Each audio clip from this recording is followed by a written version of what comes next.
Marta Pilarska, who's going to be, Marta will be talking to us today about photogrammetry. Marta is the Digital Heritage Officer for AOC Archaeology, and she's a digital heritage specialist, but she does have a background in objects conservation, so she really does have a really good understanding of both sides of photogrammetry and how it is used in heritage. So just a few bits of housekeeping. If you would like to keep your cameras and microphones off while Marta is speaking, and any questions that come up to mind, please do put them in the chat. But we will also have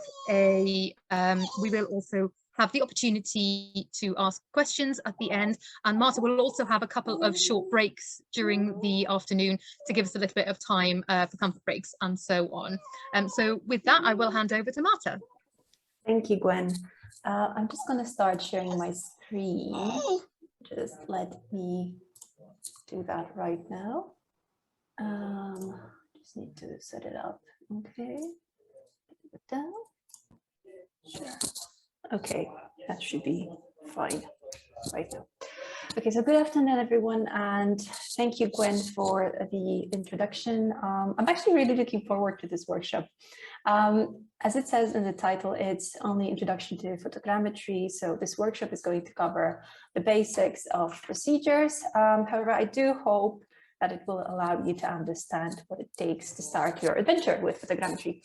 If you've already done some photogrammetry before, hopefully I won't bore you too much, and there will be a few things here that you might not heard of, or something that might be a little bit interesting for you, or something that I'll be able to clarify. And if you've never heard of photogrammetry before, then hopefully this will still work for you and won't be too overwhelming.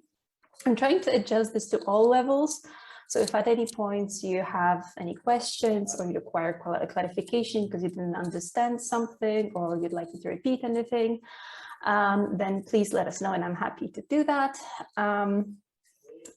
We are happy to take questions in the chat during the session, or you can always raise your hand and I'll be happy to address those questions as we go. And if we can always address them at the very end where we will have a short Q&A. Session as well.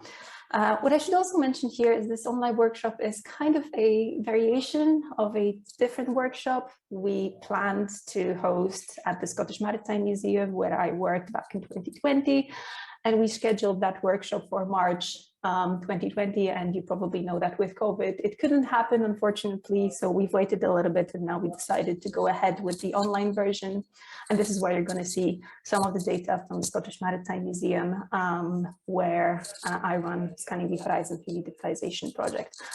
We will also see data from AOC Archaeology, so my current work, and other not necessarily data, but references from different institutions, different cultural institutions from all over the world. Those will be referenced as well.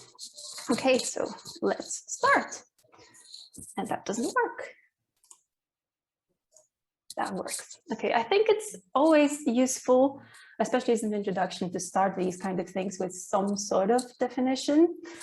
So the scientific definition would be photogrammetry is the science of obtaining reliable information about physical objects and the environment through a process of recording, measuring, and interpreting photographic images. And if that is not as clear as it might be, in layman's terms, and how I like to put it, is that photogrammetry is a process of extracting 3D information from 2D images.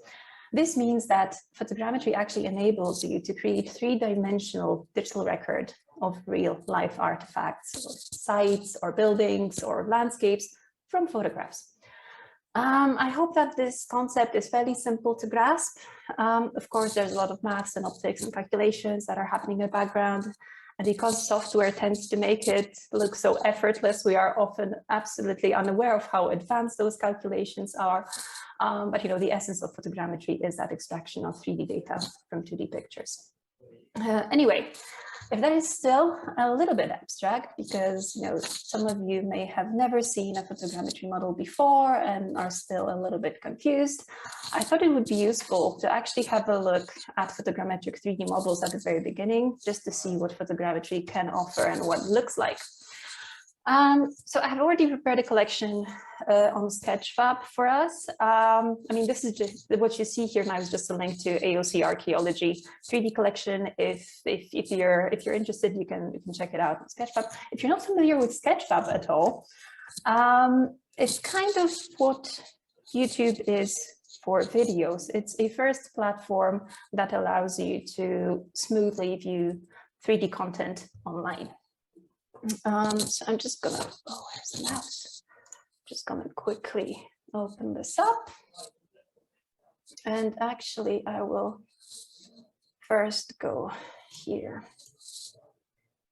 Oh no, cultural heritage, sorry. And if we go, and oh, I think they've just changed something. Well, essentially, I just wanted to show you 3D models from different heritage institutions. Let me just check if I'm doing that. Okay, I didn't explore culture. Now we're talking. Okay, I'm going to change that to all time. So a lot of museums and a lot of cultural institutions, cultural companies, everyone who's actually working in the heritage sector and is exploring the use of 3D data will probably have their account on Sketchfab by now. And if you log into Sketchfab and browse through a cultural heritage section, you'll be able to see institutions like MoMA, Louvre, or you're probably one of your local museums as well there. It's actually quite interesting to see that something that started off as just a recording method from, you know, some sort of heavy industry evolved or found in applications into the heritage sector. And now museums and different institutions are actually very creative in how they engage with younger audiences or remote audiences. So, you know, it's so much more than just having that spinning 3D model with all additional content. It can serve as a way of expanding often limited exhibition space and allow users to take the lead and decide how they want to explore the collection and what elements of that collection they want to explore. So if you have time, I would highly recommend going to Sketchfab and have a look around different collections from all over the world. But going back to our collection, I kind of wanted to show you what works well for photogrammetry and what photogrammetry does. So I wanted to start with this wooden sculpture of St. Olaf, which is patron of Norway. This 3D model is by Pilarska, which is a part of National Museums of Sweden. And, you know, this is kind of an interesting object for a variety of reasons. So, of course, you know, we can zoom in and can see the detail. We can see the residue of probably gilding, residue of paint, something that you wouldn't necessarily be able to spot just from one image. And then, obviously, you can look at the patterns of cracking. If you rotate it and see the back, you can get a little bit more information about how the sculpture was built.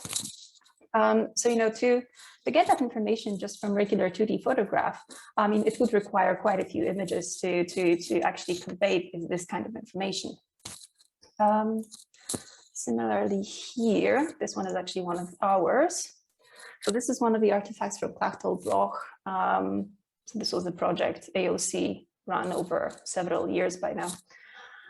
This is actually a whalebone working surface, an Iron Age working surface. It's an extremely fragile artifact, and despite the areas of significant damage, this artifact is actually largely complete.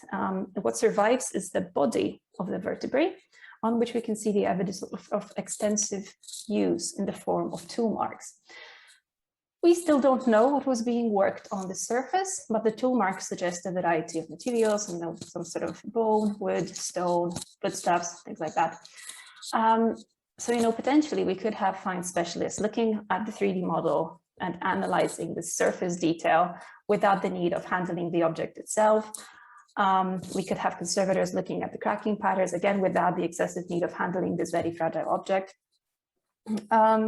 But what is really important for objects of this kind is that you can actually strip the surface information, the color information, and inspect just the morphology of the surface. So for something like that, where we've got quite a lot of discolorations coming from either the debris from the rock or from the soil, if we strip the color, we can actually analyze the surface detail and analyze the tool marks. I just have to say that this is low resolution data. For, with higher resolution data, we will get much higher detail, of course.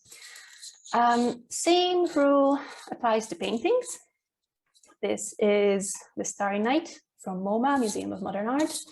And I just have to say that, despite paintings being considered flat, photogrammetry actually can do wonders for them. Again, if we strip the color, and especially for modern paintings, we can analyze surface detail, which may be obstructed if we would be looking only at 2D image, and especially if it would be lit with a very diffused, even light. I also thought it would be good to show you something a little bit larger, like Sterna versus Rifle. This is an artifact from the Scottish Maritime Museum. So this is from the Scanning the Horizon project.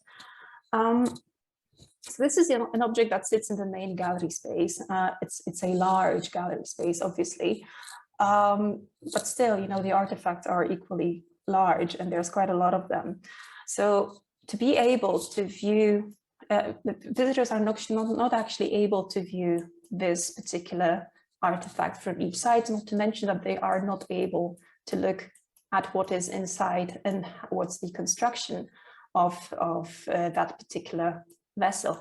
To give you a sense of scale, roughly from here to there, that's just over 3 meters. So if you are very tall and you're walking around the museum, you might be able to just take a peek inside over this bar. But in reality, it's simply impossible to have a look inside. So, so Sketchfab and 3D documentation is a nice way of showing that to visitors. We can easily capture buildings with photogrammetry. This is another one from AOC. This is a project we had a chance to work on last year. This is Craggy Barcastle in Aberdeenshire in Scotland. I just have to say that this is photogrammetry only. So you can see that this is a method that works okay regardless of the scale. We can do something as small as a bead or as big as a building. We could also do entire sites or landscapes. So this is an excavation site from Orkney. It's Nesselb Brodgar, modeled by Dr. Hugo Anderson Weinmark. And something like this, and especially when it comes to excavation sites, those of you who work in archaeology will know that excavations are often seasonal. They are not always, if at all, available to the public. So first of all, it gives a lovely way of showing what is being excavated, and then give a good sense of space when when you can't really access the excavation site. Okay, so as I said, you can say that scale is not really a limiting factor here. You can capture really small items and really large sites. And today I'm going to try to focus on general approaches that will kind of work for all of these situations. I mean, every case is project specific, so you're probably going to have to adjust your workflow and your methodology a slightly bit, but there are certain generic rules that, if followed, they should work okay for photogrammetry.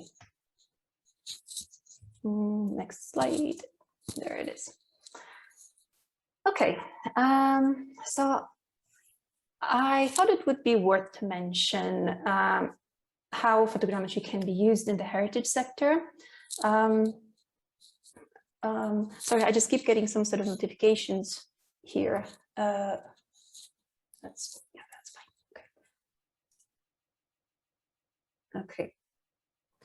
Okay, so how photogrammetry can be used in the heritage sector. We've already seen outreach and engagement, that's Sketchfab, but that is not the only way to do it, to be honest. Let's remember about AR and VR applications or any interactive applications that are ways of engaging with either younger or remote audiences. There's, of course, recording as a standard high accuracy recording procedure that enables you to document the collection. There's conservation monitoring with data of high resolution. We can analyze cracking patterns, things like that, or monitor biological growth or track coastal erosion of sites if we record object in time intervals. There's surface analysis and its enhancement. A good example here is either removing that color information to analyze surface morphology, or we can push even further on the post-processing stage where we can enhance the detail to make, for example, worn out carvings more legible. Then we have digital reconstructions and kind of digital assembly, almost like digital puzzle, like 3D puzzle. If you have several pieces of an object, that would be quite tricky to put back together. You can document each individual part and then digitally put it back together, and then fill in those areas with 3D modeled reconstruction. You can print out that reconstruction as well, which may actually make additional support for the elements that you're going to be putting that together physically. We also have 3D replication. We can print the scaled models and paint them so that they match the original object's look, creating handling kits, either for outreach or for visually impaired visitors. When it comes to equipment, it really doesn't require much. This is why photogrammetry is considered one of the most user-friendly techniques that are out there. All we need is a camera, a lens, a tripod, and then additional accessories like remotes, color cards, turntables, or lights, depending on the situation you're in. And of course, at the very last stage, some sort of processing machine that will be able to handle that data for you. Okay, now let's see how does photogrammetry actually work.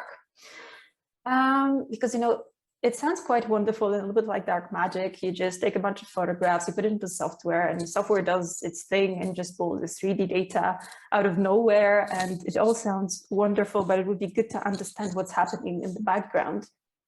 So in the simplest terms, the basic principle of photogrammetry is triangulation, meaning that essentially the absolute minimum that the software needs is to have 2 photographs of a particular feature from at least 2 different locations. And this is because we need to feed into software information about depth, something that it won't be able to get just from one flat 2D image. But we have a sequence, if we have a sequence of images, just like the one we've got here, the software will be able to analyze those consecutive images and find similarities and calculate depth based on perspective variations and lines of sight of each camera. So you can see those 2 dots here. And we've got lines of sight for each dot from each camera marked here. Let's say that those are features that appear in each of those 4 images. And they are photographed from different locations, obviously. And with a sequence like this, the software is able to look at those photographs and extract position of these 2 dots in the 3D space.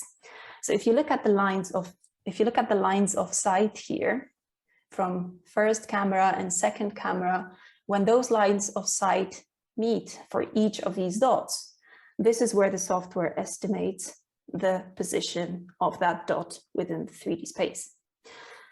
I said that the bare minimum would be 2 locations, which is not really something I would recommend following because this is bare minimum. So probably that would work in a very controlled and calibrated environment. Usually you need much more information to allow the software to make an accurate calculation. With increased number of positions, so increased number of photographs, we are enabling the software to make a much more accurate calculation. There is still some dispute about how many images per feature you need, and everyone who's practicing photogrammetry will have a different opinion about it. I remember that years ago I heard that 10 images per feature should give you an okay result. And that's 10 images per feature, not per object, I just got to say. And I really tried to find an academic reference saying that, but I at this point, I mean, I've heard this so many years ago and I've read it somewhere 10 years ago. So at this point, I can't really refer that. And again, as I said, everyone will have a slightly different opinion on it. Right, so we already had a look at what photogrammetry is and how it works and what it can offer. But how do you take pictures for photogrammetry? There are essentially two main approaches to data capture. Really, if you just break it down to the bare minimum, you will either have to move the camera or you will have to move the object. And regardless of which approach you will be using, you will have to aim for consistent and regular data set. And being methodical will make your life a whole lot easier here. The software likes consistency, and that is why it's recommended to work with either grids or loops. And I'll show you what I mean by that in a second. What we will also have to remember is that we want to have a consistent overlap between consecutive images. I was talking that we need a sequence of images. So in that sequence, you will need around 50 to 60% overlap between consecutive shots. Depending on what kind of guidelines you will read, some guidelines will tell you that you need 80 or 70% overlap. Others will tell 40. What I found usually works for me is around 50 to 60%. Okay, so what do I mean by that?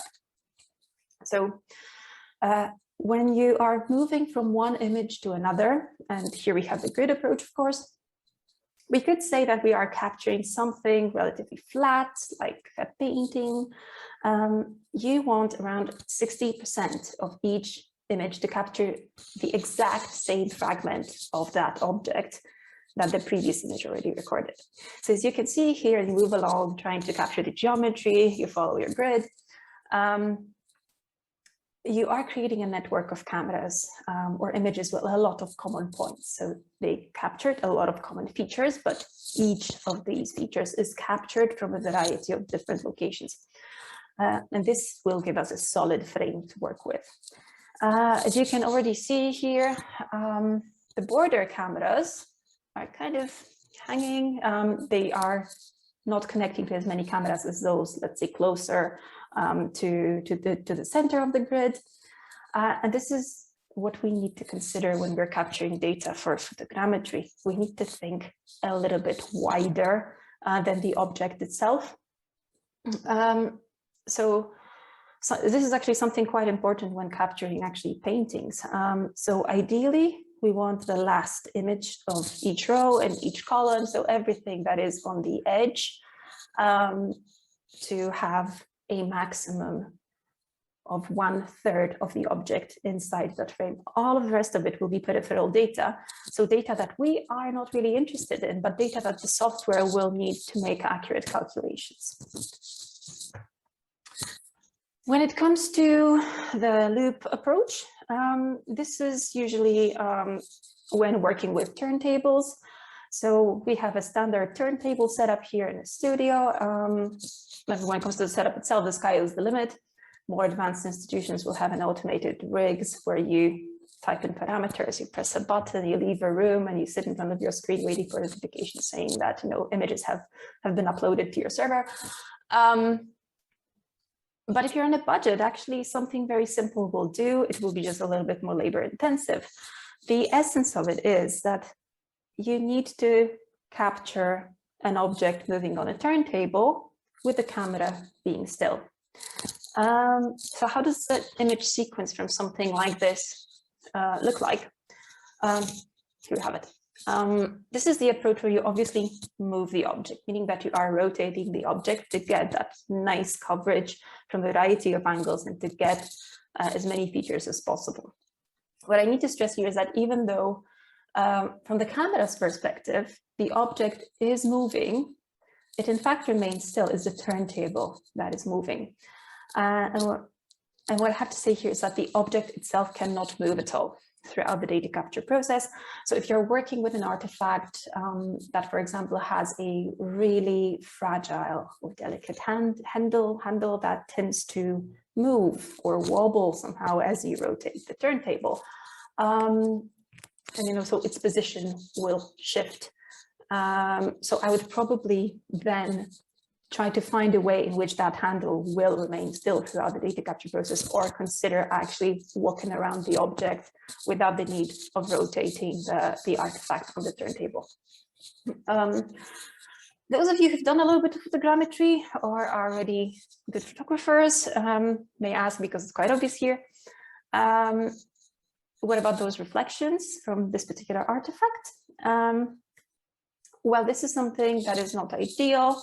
And this is something that I actually wanted to show you to encourage you to experiment. Generally, reflective surfaces are not the easiest to work with. We're going to talk about that a little bit more in a second.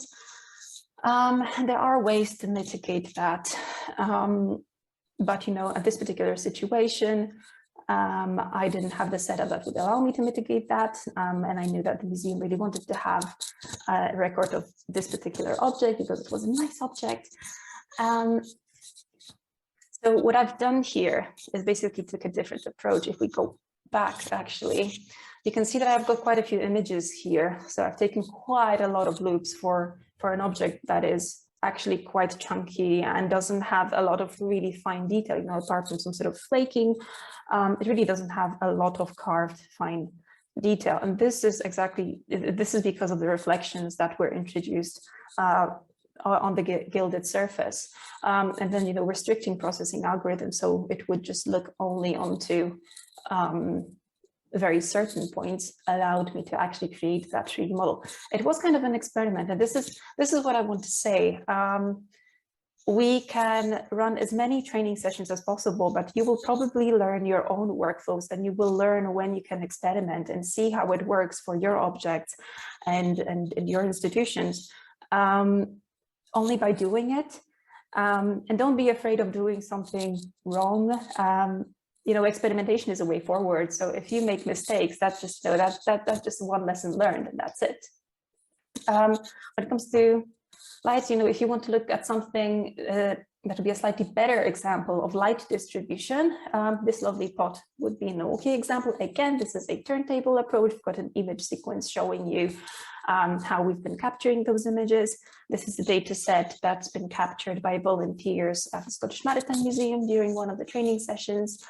And apart from the light distribution, what I also wanted to show you is how to approach capturing both top and bottom of the entire object. So if you've got a base that you want to capture and the object is stable enough, you can either turn it over and then get this additional loop of images around. So once that this is in the software will be able to stitch that together, or you can put it on the side and then capture that base. There are different ways to do it, but you need to remember that as long as you can capture that data, the software might be able to reconstruct it.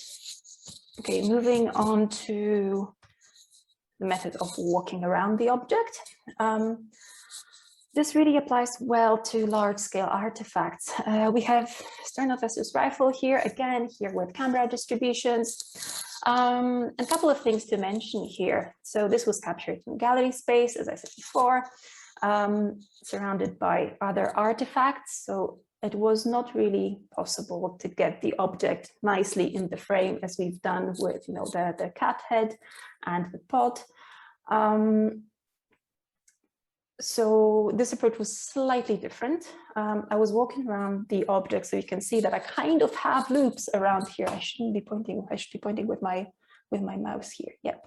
So I kind of have loops around the object here, but simply because it was not always possible to fit an entire object into the frame, I was focusing on detail, and this is where that overlap becomes crucial. So it is almost that grid approach combined with loop approach. I do have consistent overlap. I create loops and I follow the shape of the object, which is also very important to get the overall view of the entire artifact. How would the image sequence from something like this look like? Here we have it. I mean, just to know, this is a fraction of the data set, of course. In general, when it's you that it's moving rather than the object, a general rule of thumb is to, you take a step, you take a shot, you take a step, you take a shot, and so on and so forth up until the moment you actually have an entire coverage. So it's something like this. I mean, this is not an ideal setup, and we will talk about that in some time, and we will actually look at this data set, but just to demonstrate the approach, following the shape of the object and working in even increments, small steps, being consistent with your positions to get this overall record of the entire geometry that you are interested in. Okay. Moving on to even larger size. This is a combined loop and grid approach of kind of flat areas. This is an excavation site. Again, it's one of ours. Our fieldwork team captured this data. It was just them and a camera on site, so fairly simple setup, nothing too advanced. So if you look closer, we have two independent roundhouses here. We've got two sets of loops going on here, and then there's a massive grid running around the entire excavation site, connecting both of them. When it comes to very large scale and very three-dimensional, undertaking data capture with a drone might be the easiest solution, and with a good pilot you will be able to capture fantastic data, but same rules will apply. We've got 3 loops of images here from like around the castle. This is Craigievar Castle in Aberdeenshire, and after those reference loops were captured, the pilot was flying around around each facade in even increments, capturing the detail that was required to reconstruct the model. And that combination of having even increments and having that nice grid and nice loops, it worked like a charm, and this is something that the software really liked. Alternatively, when dealing with something more complex, so when you've got shapes that, for example, have huge differences in scale, so here we've got this massive hall, but then we have to work with fine details like railings or cables. You may try combining drone data with regular handheld or tripod DSLR. Again, here, because those huge differences in detail, we decided to use this approach. We also have laser scans with it. I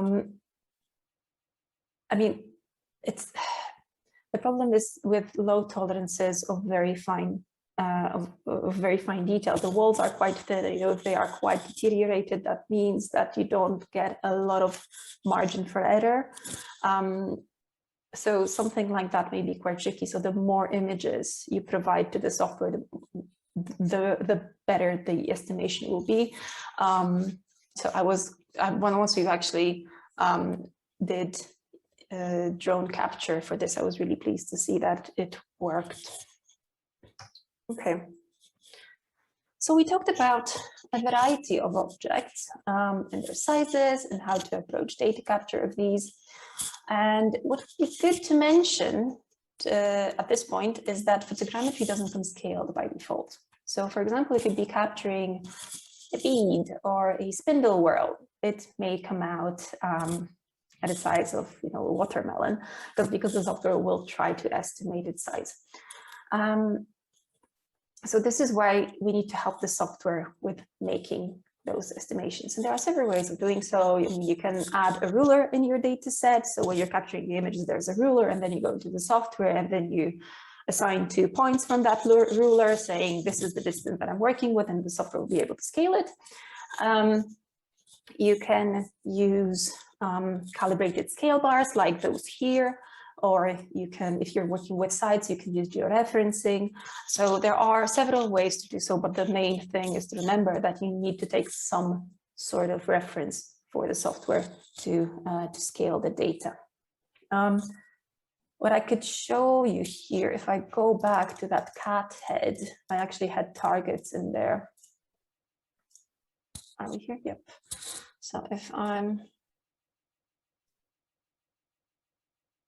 there we go. So you see, I've got calibrated scale bars here, and the software can automatically recognize these kind of round markers, and those are calibrated targets. It won't be able to tell what's the distance between the targets, but it will recognize them for you, and then you will only have to say, you only have to specify the distance between the targets that it recognized. So it makes, again, the processing stage a little bit easier.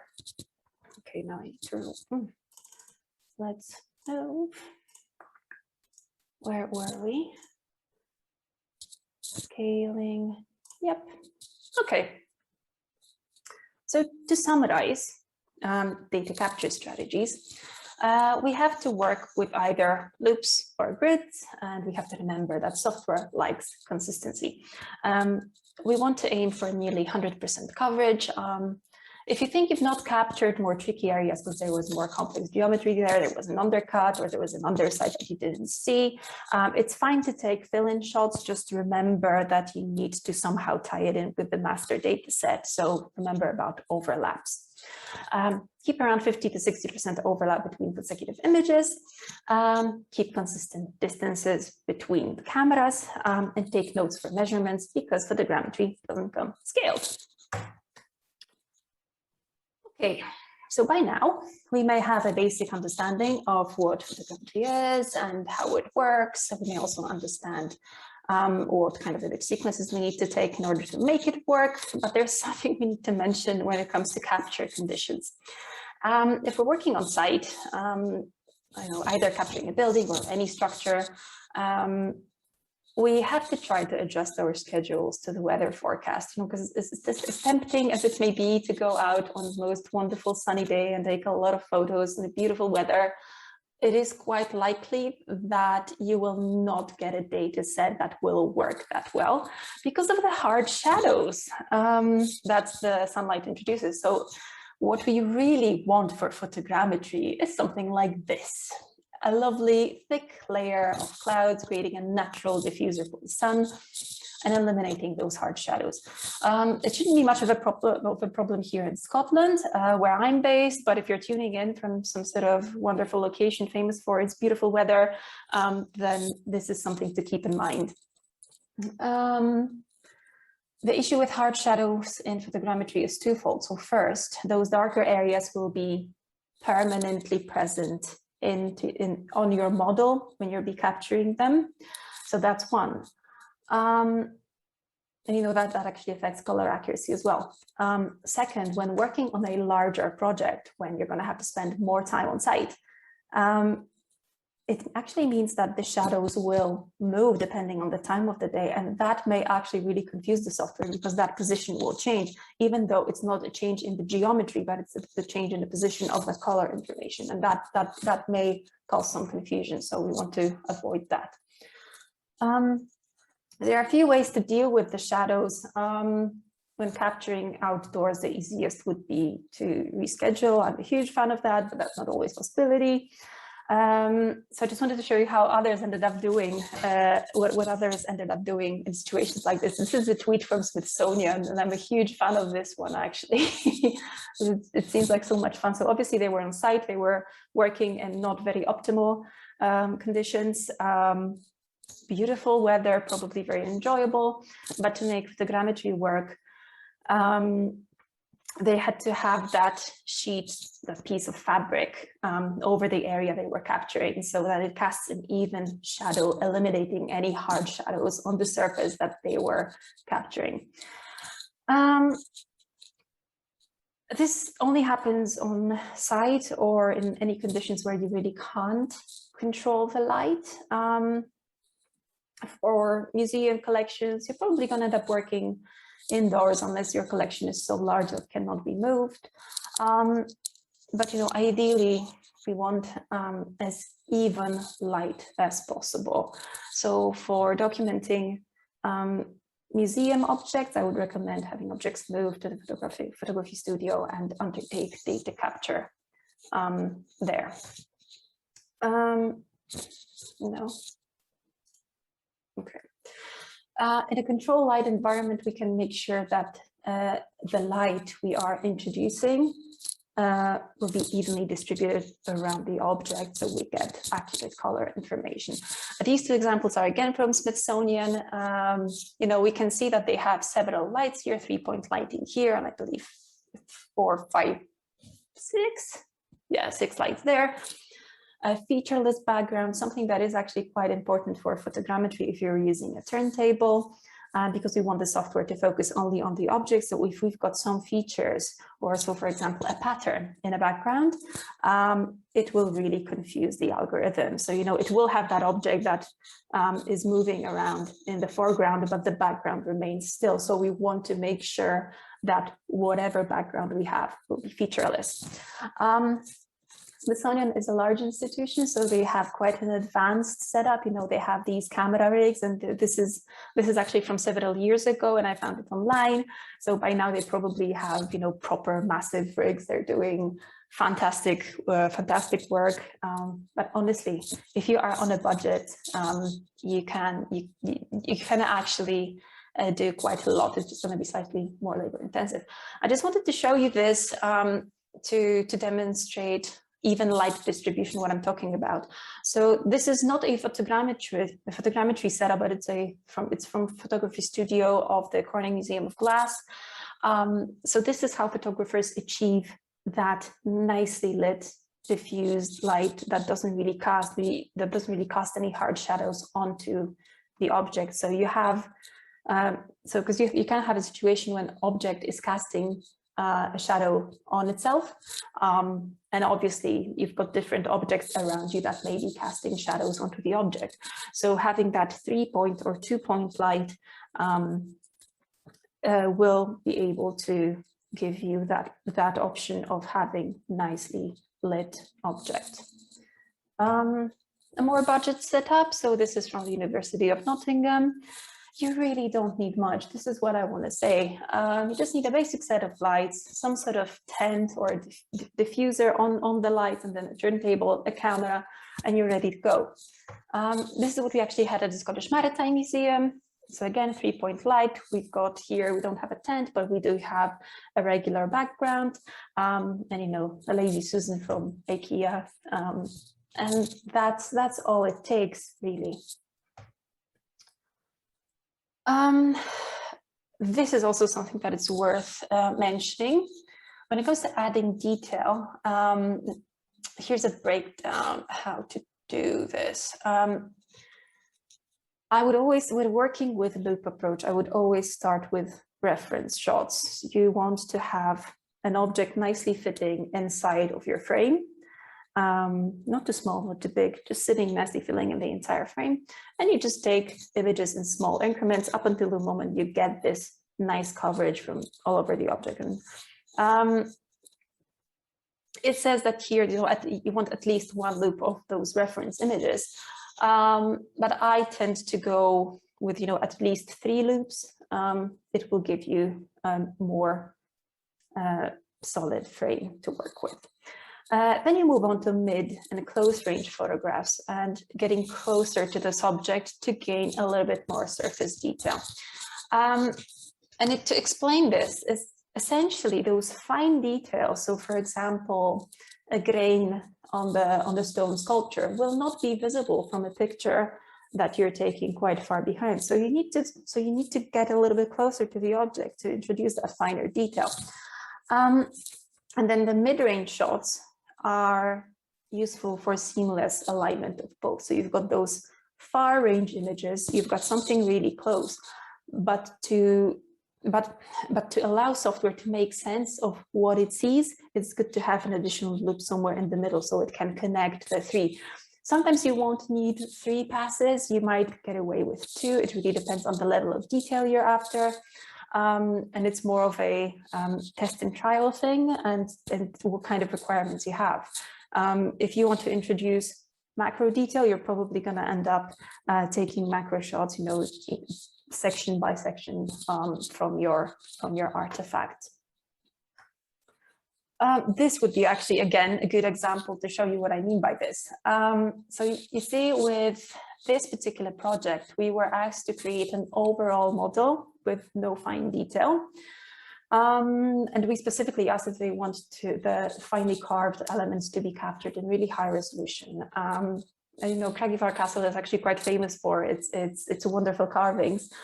But this model was being used for an external application. I think it was some sort of Instagram filter. And that fine detail would never show there. So that was not included in the specification. And you see, if we zoom in, we can clearly see the slates on the roof, which is fantastic.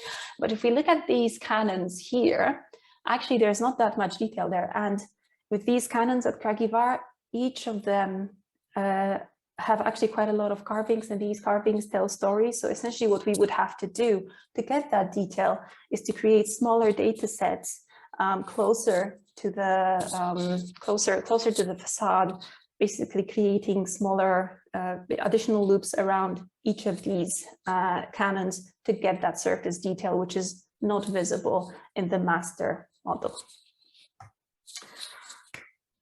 Okay, now it's time to discuss the limitations, because at this point, everyone may be quite excited, thinking we know our loops and our grids, and we know we need to wait for an overcast day or shoot a studio. But we have to be aware of the limitations of the technology. Essentially, highly reflective surfaces will always be difficult to work with. Just think about it in a way that, you know, we as humans are able to recognize the reflections, and with each position, those reflections will change on the surface, and software can't really make a lot of sense from this. It will get really confused. And similarly with transparent materials, we know glass when we see it, and we know we are looking through the glass, but software can't make a lot of sense of it. Wet surfaces, that kind of ties in with reflections as well. You know, water causes reflections, so we want to avoid that. But also, even if the object is not fully saturated and it's just damp without that reflective quality, we need to remember that water will cause the colors to be more saturated than normal. Featureless surfaces are a problem. Software won't be able to recognize any features, and it works with features. So something really smooth and really even might be problematic. Black surfaces, depending how dark they are and depending how shiny they are, might be also problematic, because it may sometimes just not recognize the detail sufficiently enough. Moving parts, you know, shifts in data, misalignment as the part move. This is what we discussed with this fragile handle. We want everything to stay as still as possible. And I have to say that this also applies to people. So for example, if you're working on site and there's a lot of people moving as you are capturing the data, that may not always be the most optimal way to do this. Okay, there's also complex geometry. So essentially anywhere where you can't really put the camera, it won't be possible to capture that data. So, you know, things like inaccessible cavities, intricate untangled geometry. If you can't capture it, it won't be reconstructed. And then there's things like feather and hair. It's a combination of constantly moving objects. So, you know, feather, especially those very delicate ones, they will move even as you breathe. So that will really confuse the software. You may be actually quite okay with more stiff materials, but the delicate ones will be difficult. Very thin objects, this also this ties with the moving parts. You know, if you have something that is very thin, it may be okay on the front and on the back, but you know, the software will have to somehow stitch it together, and there's not an awful lot of information on the edge to make that happen. So it might be quite tricky to reconstruct. Okay, so what we know so far. We know what photogrammetry is and how it works and how it's used in the heritage sector. We know about capture strategies. You either move the object on a turntable or you move around the object. We know that software likes consistency, and this is why we need to work in either loops or grids, depending on the shape of the object. We are aiming to get around 100% coverage. If you think that your loops or your grids didn't manage to capture certain more complex areas, it's fine to take fill-in shots. We know we need to work in small increments. So again, it's all about consistency, and we need around 50–60% overlap between consecutive photographs. We don't like hard shadows, and we will go to great lengths to avoid them. We know movement will confuse the software. So again, we're trying to avoid as much as possible. We also know how to add finer detail to our data set and how to scale it. And we know that not every material can be easily captured with photogrammetry. So does it mean we can start shooting? Not quite yet. What we need to look at is how to take images that will be good for photogrammetry. Photography for photogrammetry have to meet certain requirements, and it will depend on your camera settings. So we will move on to photography for the photogrammetry part of the session just now, because this is something that may sometimes be overlooked. Cameras feel so familiar, and all of us had a chance at some point to take a picture. So we feel that it's very natural for us to take pictures, but photogrammetry needs photographs to be taken in a very certain way. So we're gonna look about that just after the break. Just let me check, what time is it now? It's almost 3 o'clock. So let's say it's gonna be a 10-minute break. So let's, okay, yeah, good, Gwen.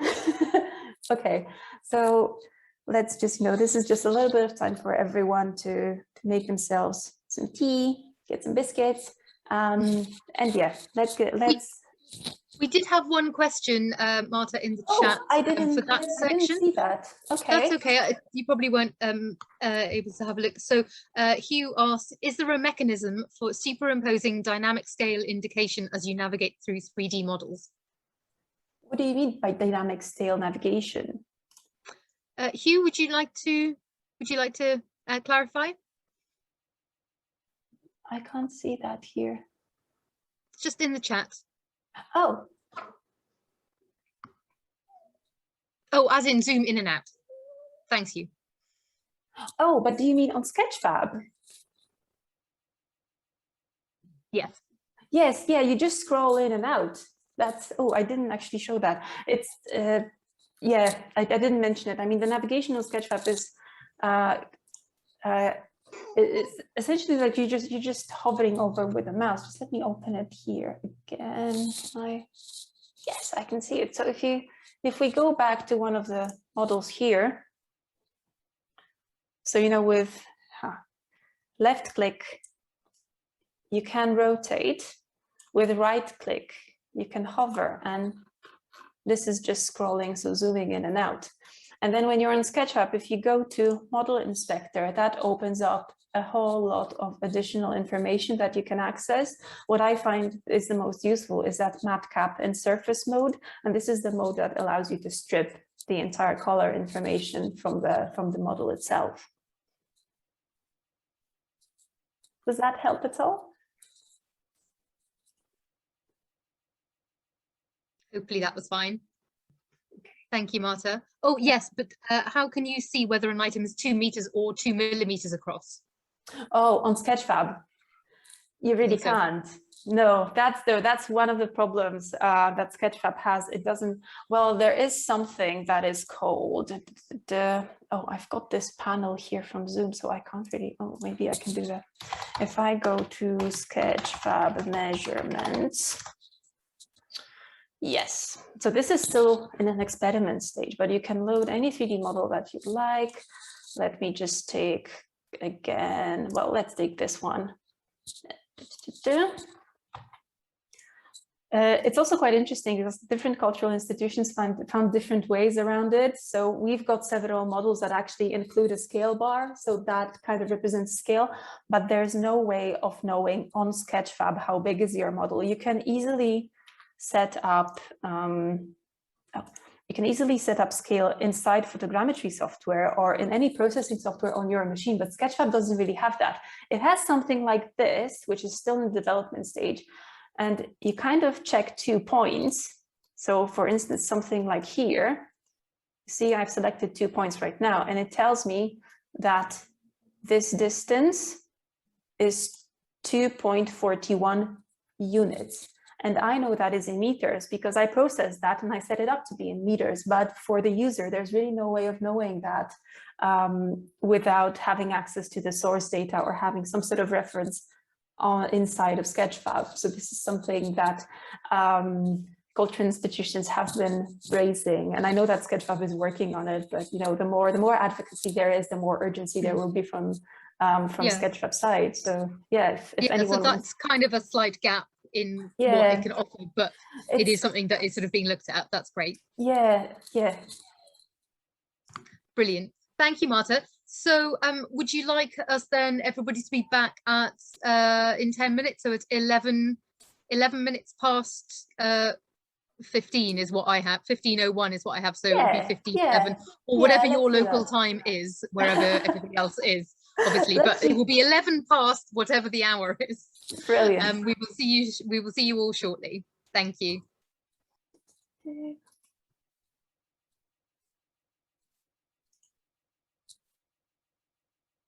Okay, so I hope that everyone is back at this point. Well, I guess we should just start. I think that's fine, Marta. Yeah, okay. So let's move on to photography for photogrammetry. Okay, I mean, ultimately, the aim of any data capture for photogrammetry comes down to taking sharp, crisp images and getting good image coverage from the entire structure. And these two aspects are the most important thing to ensure that the collected images will be usable and the reconstructed geometry will be accurate. And you know, we discussed the coverage section, you know, just an hour ago, but now we will focus on the sharp images bit. To achieve the best results, I would always recommend to shoot in manual mode and to shoot in RAW format. Manual mode is one of the main settings on any given camera, and it gives the best chance of getting the highest quality image from any camera. Although understanding photography concepts and photography principles is necessary to adjust these settings in the correct way, depending on your situation. Manual mode won't be enough though. We will also have to capture raw images instead of JPEGs because raw files will give you the benefit of post-processing. There's very little benefit of capturing in manual mode and still allowing your camera to process images into JPEGs. You want to have that control and be able to develop your images into higher resolution files. Especially for photogrammetry, where we will have to look at adjusting exposure levels to extract a tiny bit of detail from slightly underexposed or overexposed photos, or whether you will be looking at evening out the exposure levels or adding color calibrations, especially when working with artwork. We really want to work with raw files because this is the only way we will be able to control things like color quality, for example. Okay, so since the very beginning of photography, there have been 3 basic elements to be considered when taking photo. That's shutter speed, which is the amount, sorry, it's been a long day. It's shutter speed, which is the amount of time the imaging plane is exposed to light. There's aperture, which is the physical opening in the lens controlling how much light falls into the camera.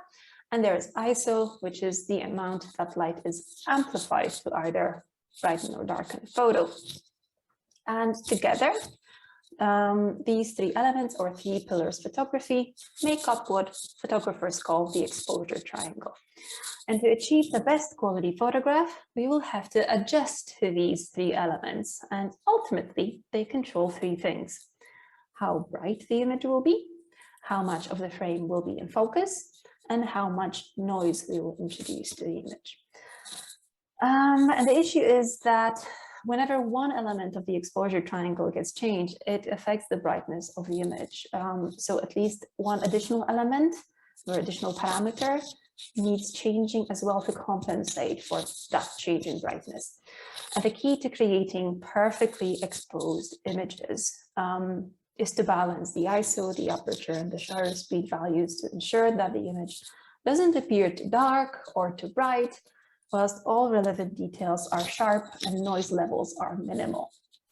And there are additional factors here as well, like the sensor size or the quality of the lens, but primarily getting the relation between these three settings will give you decent images and will give you optimal results from any given camera. Okay, so let's have a closer look at each of these three parameters individually. I'll show you three videos explaining how they work. And here's a quick disclaimer. I borrowed them from applabs.org, which is kind of an educational website for photographers, and they do have really nice iconographics. So I figured this is a very easy way to understand how these parameters work. So I figured we might include that in the training as well.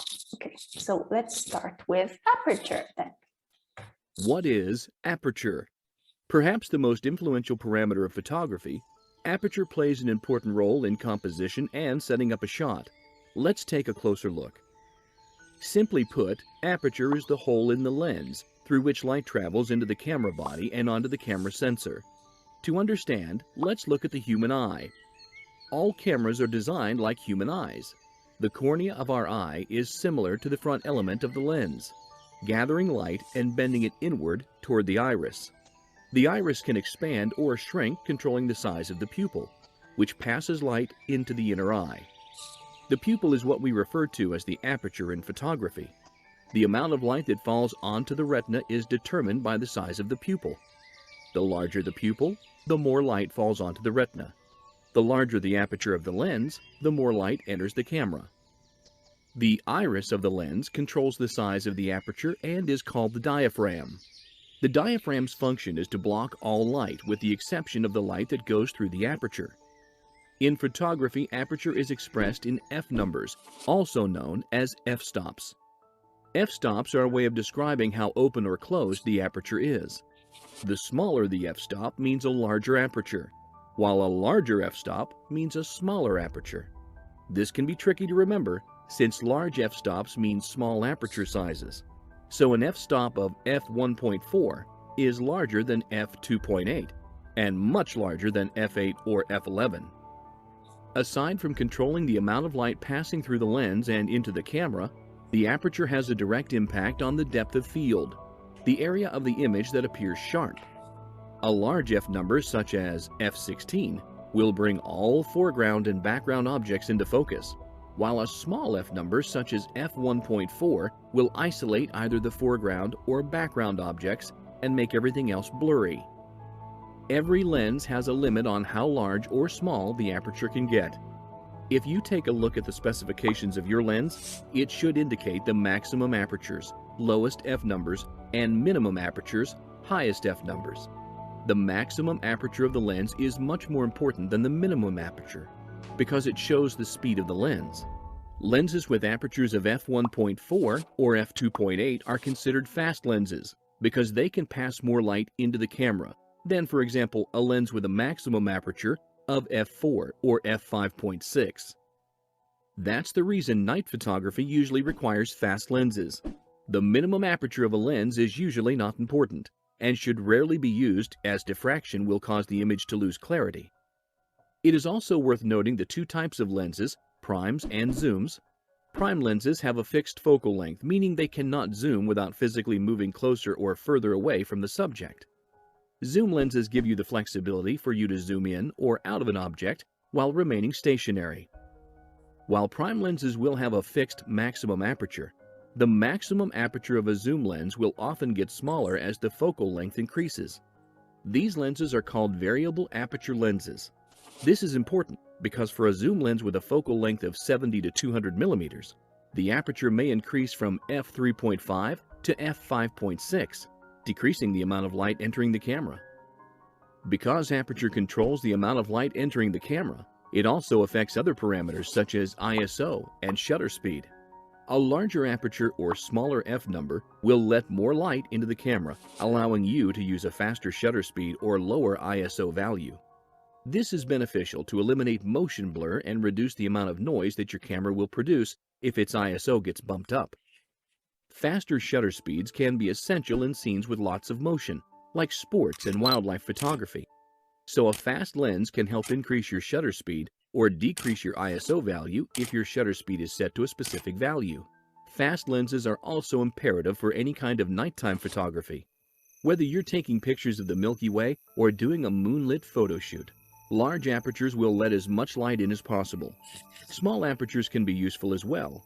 Shooting landscape scenes requires everything in crisp focus, so smaller apertures will sharpen any out-of-focus areas that may come about.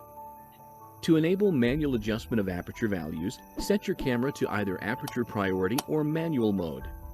Aperture priority will let you change aperture values manually, while leaving shutter speed and ISO up to the camera's internal metering system. Manual mode lets you control every aspect of the camera, allowing you to change ISO, aperture, and shutter speed. I personally leave my camera in aperture priority mode 99% of the time for most types of photography. With all this information, you should be able to start using your lenses and cameras to the best of their ability. Aperture is probably the most stylistic setting you can change on your camera, allowing for unique effects that can take your images to the next level. Okay, so just to recap the most important things about aperture and how it actually affects photogrammetry, it controls how sharp our image will be. Large aperture will give you those blurry backgrounds so popular in portrait photography or macro photography. And small aperture will make everything sharp, both background and the foreground. And this is what we want for photogrammetry. We want crisp and sharp images, no blurriness. When photographing landscapes, we want to make sure that the entire frame is in focus. And when photographing objects, we want to make sure that both front and the back of the object are in focus. In other words, aperture controls depth of field, with small aperture giving us large depth of field, meaning that everything will be in focus. And this is, again, what we need for photogrammetry. When it comes to how aperture affects brightness, this relation is also fairly easy to remember. When decreasing the aperture size, the amount of light gets reduced and the images are getting progressively darker. But let's remember that at the same time, they are getting progressively sharper, which is what we need. So because they are getting darker, we need to look at adjusting other parameters to get that brightness right, to the right exposure levels, whilst keeping everything sharp. And before we move on to the next settings, which is shutter speed, I just want to have a quick look at the aperture cheat sheet, showing how aperture settings will affect the look of the image. So, with wider aperture, so when the aperture is open, we obviously are letting a lot of light into the sensor, but that actually means that we get very blurry backgrounds, which is not exactly what we can have for photogrammetry. With smaller apertures, we are decreasing the amount of light that reaches the sensor, but we are actually bringing the backward, we're making the background sharper. And this is what photogrammetry needs to make good estimations of the geometry that is calculated. What I also have to mention here is diffraction, also mentioned in that video. When using narrow apertures, let's say 22 or 32 or 60, if you're working with a really high-end lens and a really high-end camera, we kind of squeeze the light that passes through the lens. Just imagine that this opening would be extremely tiny. So that light that passes through the lens it ends up kind of interfering with itself, growing progressively blurrier as we decrease the aperture size and resulting in photos that are actually noticeably less sharp, even despite us using that narrow aperture. And when I say that they are getting blurrier, it means that both foreground and the background are getting blurrier, not only the background. So, as tempting as it might be to use the smallest aperture possible and just push the settings to its limits, I would probably stick to mid-range values just to be on the safe side. And to be fair, each lens's sharpness peaks somewhere mid-range, and that's going to be lens specific. So again, to be on the safe side, I wouldn't push the aperture setting too far to avoid that loss of sharpness coming from diffraction, because that may actually affect how accurate your calculations will be. But I also need to mention here, especially what is relevant for photogrammetry, is that at the very beginning, when you're going to be setting up the setting of your camera and you know that you've got the f-stop that you want to work with, stick with it. Keep that consistent f-stop throughout the entire data capture process.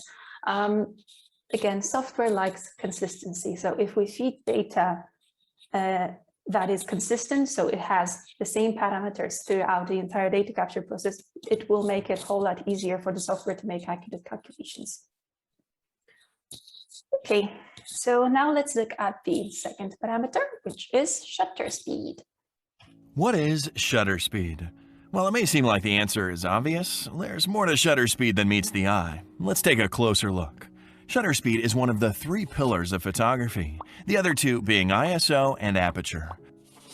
Also known as exposure time, shutter speed is defined as the length of time the image sensor in a camera is exposed to incoming light. Before we go more in depth, however, sorry.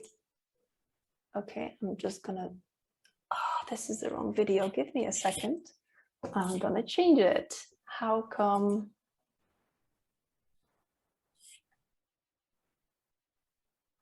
Let's just.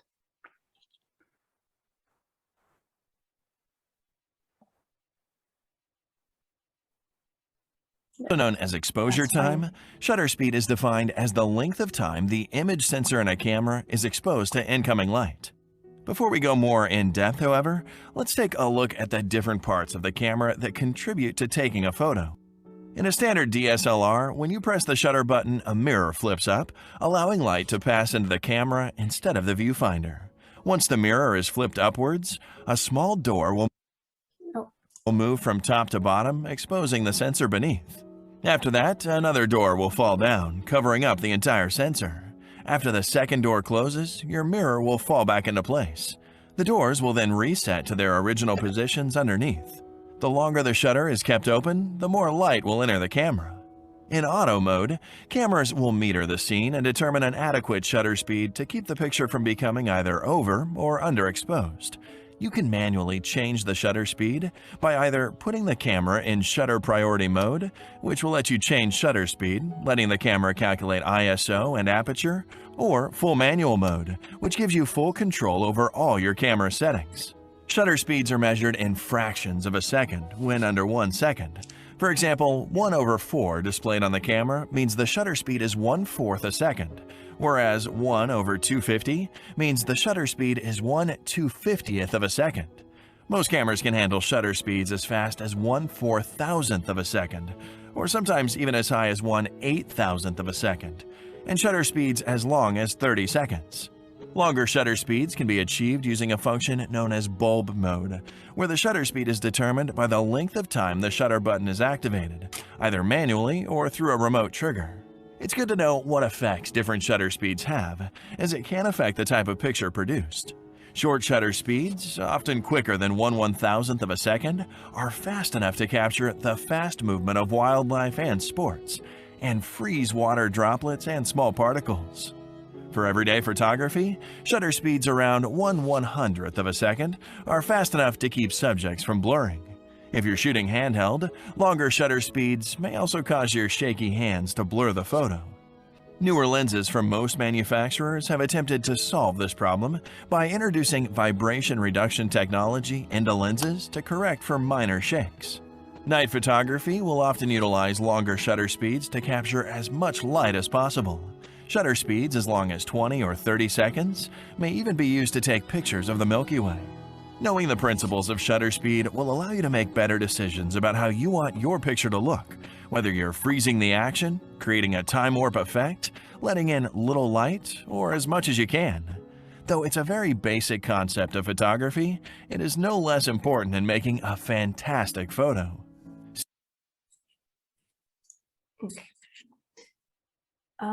Okay, so just to recap shutter speed, it's a measure of how long the sensor is exposed to light.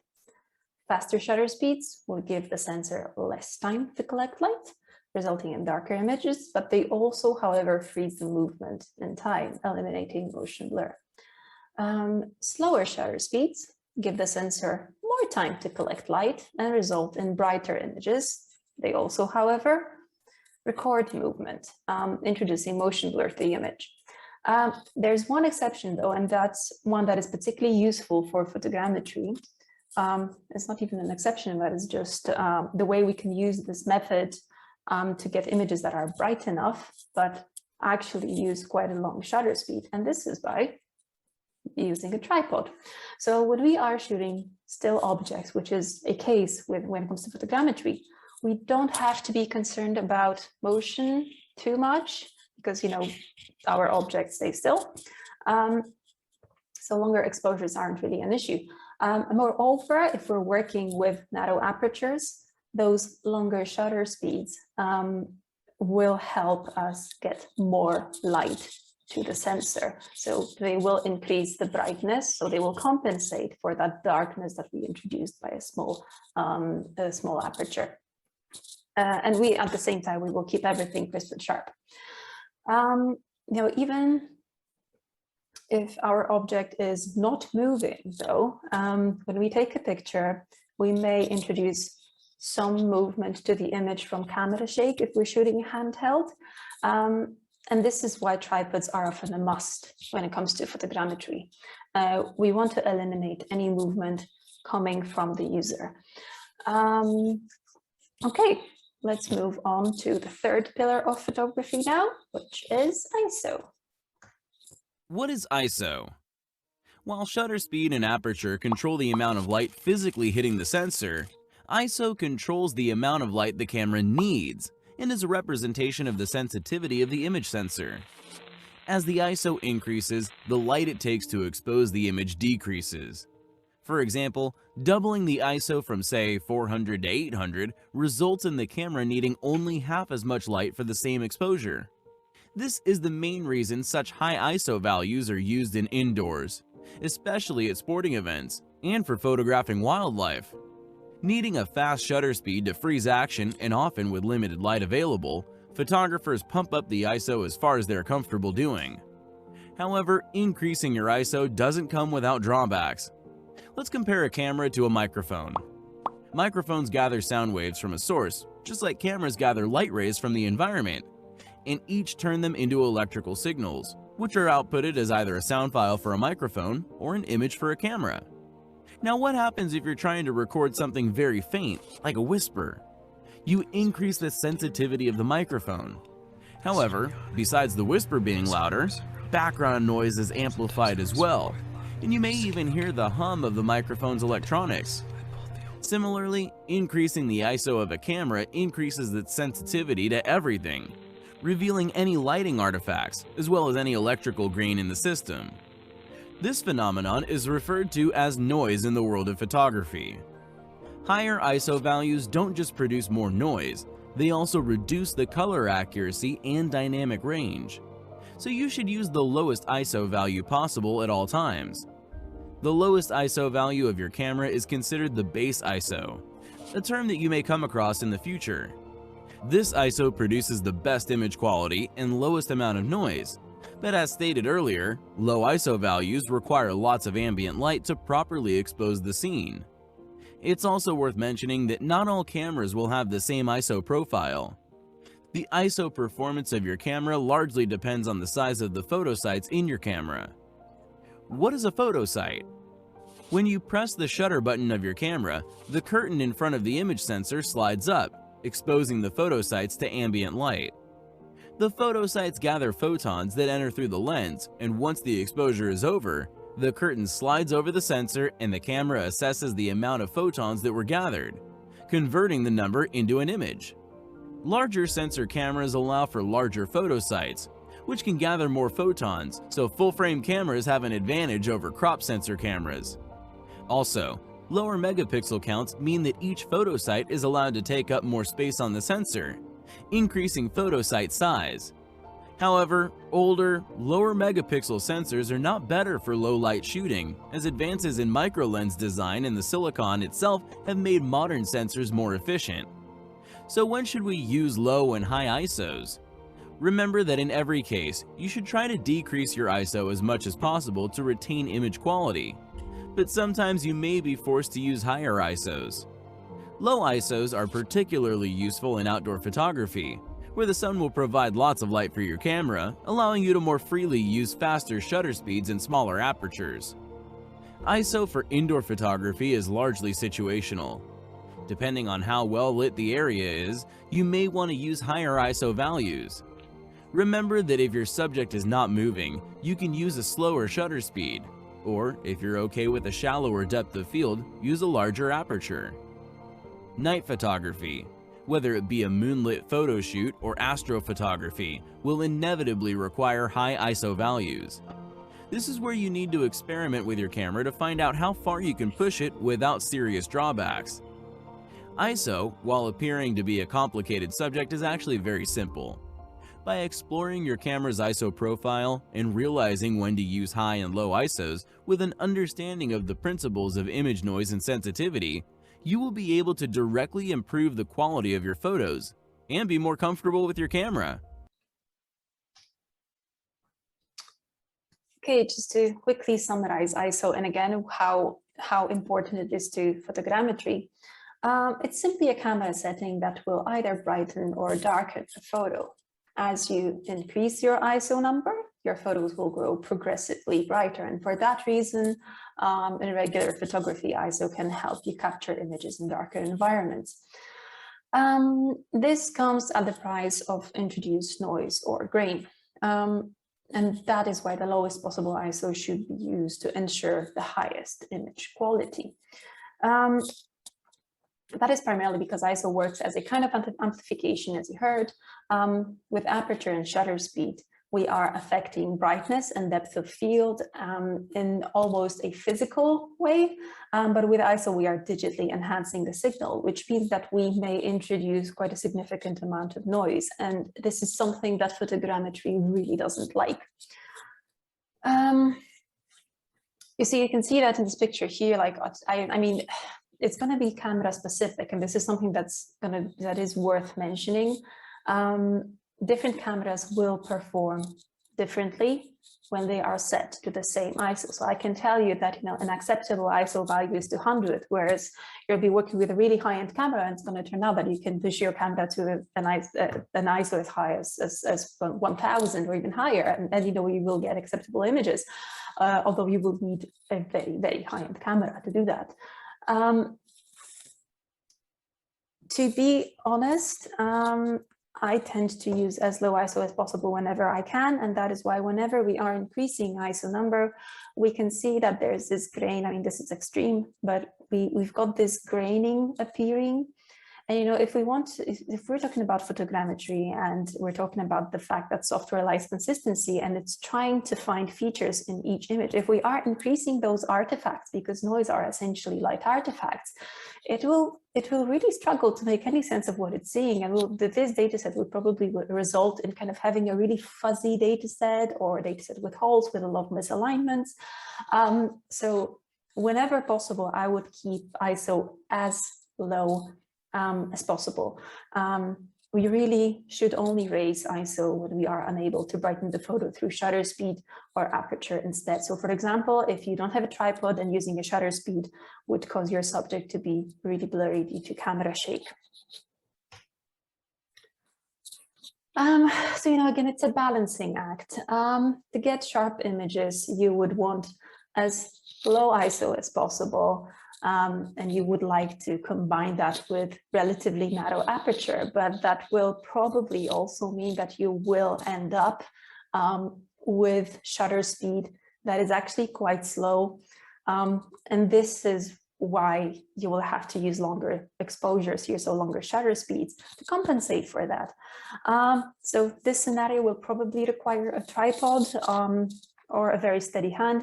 Again, this is something that you're going to have to experiment with, and it's going to depend on your capabilities and on your cameras. The more images you shoot, the more images you process, the more confident you will be that you can actually handle a data set that's been captured at, I don't know, 1/40th of a second or 100th of a second. I've heard some people who can capture images at 1/10 of a second without introducing any motion blur. So you're going to have to see what are your capabilities and what you can and how far you can push yourself and your camera when it comes to the settings. Oh, I clicked on the wrong thing. So when it comes to initial settings recommendations, I would probably go with kind of a mid or high f-stop number, something around 8, 10, 11. So small aperture. I don't think I tend to go over something like 16 unless I'm working in very specific conditions. I would keep the ISO as low as possible always. And whenever I can, I shoot with a tripod, so I don't really worry about shutter speed. So no, that would be according to previous settings. I would of course work in manual mode because I want to adjust these settings, and I would capture raw images. So we have these settings and we set them up, but how do we know that they are actually okay? Because it's easier said than done. So if you look at your camera, this is a screenshot from one of these videos that we've seen before. You'll see this section here. Again, this is going to be camera specific, but in general, each camera will show you different parameters of your photo. And this is actually a section that will show you if your image, how your image is exposed. If your camera thinks that your image is exposed, right? So it's not too bright or too dark. That dial here will align roughly with 0. If the camera will think once it's going to meter its settings to the object, if it thinks it's going to be too bright, the dial will move to the right, and if it thinks it's too dark, the dial will move to the left. And this is basically when you're going to have to see and adjust it and basically adjust shutter speed really to make these settings work okay. Right, so we covered 3 pillars of photography, but there's one additional camera setting that I would like you to have a look at, and it's white balance and color accuracy, especially when it comes to outdoor data, but also when it comes to working with artworks. Color accuracy is actually quite important. And you know, if we're working in a controlled light environment, that makes it easier. But if we are working outdoors, this is not something that can be easily controlled. And this is due to the fact that most often the cameras will probably set to outer white balance mode, and the camera will try to guess the color temperature depending on the conditions. Digital cameras are not as clever as our eyes, and they simply can't estimate with high accuracy what colors individual materials are, especially when they are subject to changing light conditions. They will, of course, try to decode those colors, but you know, without help, they won't be able to do that very accurately. We can help our cameras in several ways. So first, by not choosing out to balance mode, and second, by restricting white balance to a certain setting, and then adding some sort of color calibration card to our data set. With a color calibration card, just like the one you can see here, on the post-processing stage, you can easily create a color profile, and then the images will be calibrated based on that profile. However, setting up a white balance during data capture will help you with that process a lot. So there are two methods of setting up white balance that I like to use. One is custom white balance, and the other is based on color temperature. So with custom white balance, I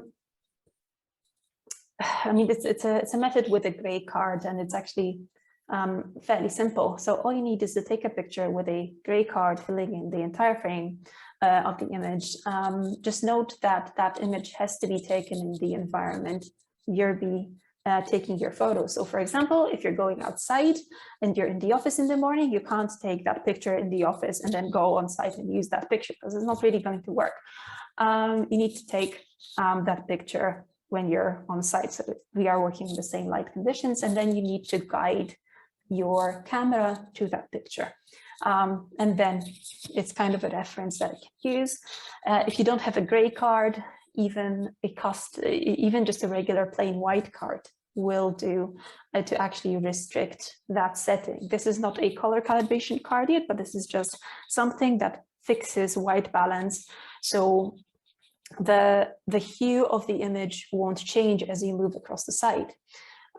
Because you will probably quite often see, especially when working outdoors, that the more you move throughout the site, or you move along the building and you're capturing the building, one image will be, you know, more red, the other will be more blue, there might be more yellow, and this is because the white balance is set to auto. If we set it to one specific value, like with custom white balance, we will be able to keep those settings consistent. You can also use the color temperature method. So you can kind of estimate the temperature of light that you're working with. And it's described in Kelvin. So instead of using custom white balance, you go, so we had custom white balance here. This is what Kelvins is usually marked at in different cameras. And it kind of activates a second window, and then you just type in the value that you want to be working with. So you need to know the value of the temperature that you want to type in, and this cheat sheet is also quite useful to do so. Midday sun and flash, which is 5500 kelvins, is something that is kind of used to get neutral coloring. I mean, this is the color of the flash. So if it's, again, depending on your location, depending on the time of day, you may want to choose a slightly different setting. But in general, this is something that should give you a consistent and okay color rendering. Lower values will give you some sort of more like sunset type of color rendering, and higher values will go towards clear blue sky, so colder temperatures. Additional thing to look at, and if you have an option to do so, I would highly recommend doing that when setting your camera to different settings. We do not only look at shutter speed, ISO, and aperture, and then limiting the white balance to one certain setting. But if your camera allows you to change the color space to Adobe RGB, or Pro RGB or Pro Photo if your camera allows you to do so, although I believe that the high-end cameras only have that option available right now. It is something that is quite important for artworks where color plays an important role, because you want to enable your camera to capture as much color detail as possible. What this means, it means that standard sRGB will capture just a certain range of color. It may not be something that's going to be recognizable to our eyes or visible on the screen, but with Adobe RGB, we can see much more subtle differences in color and changes in color, and they will be recorded, which in terms of, when it comes to artworks, can actually make a huge difference. Okay, so we had a look at camera settings, but there's also another component to consider, and it's the lens that you're going to be using. I'm not going to talk about which lens is the best and why, because again, everyone will have their own opinion about it. And ultimately, if you know your camera and you know you have an okay lens and you know the principles of photography, you will be able to get an okay data set. However, certain things will help. Getting prime lens instead of zoom lenses would be a good option. They tend to be sharper and have lower distortion, which helps for photogrammetry. If you have to use zoom lenses, choose at the very beginning of the data capture, choose one focal length that you are happy with, and then tape the zoom ring to minimize the possibility of the focal length changing throughout the data capture. Again, it's all about consistency. Software really likes consistency, and this is one of the most important ones. Actually, don't change the focal length as you go.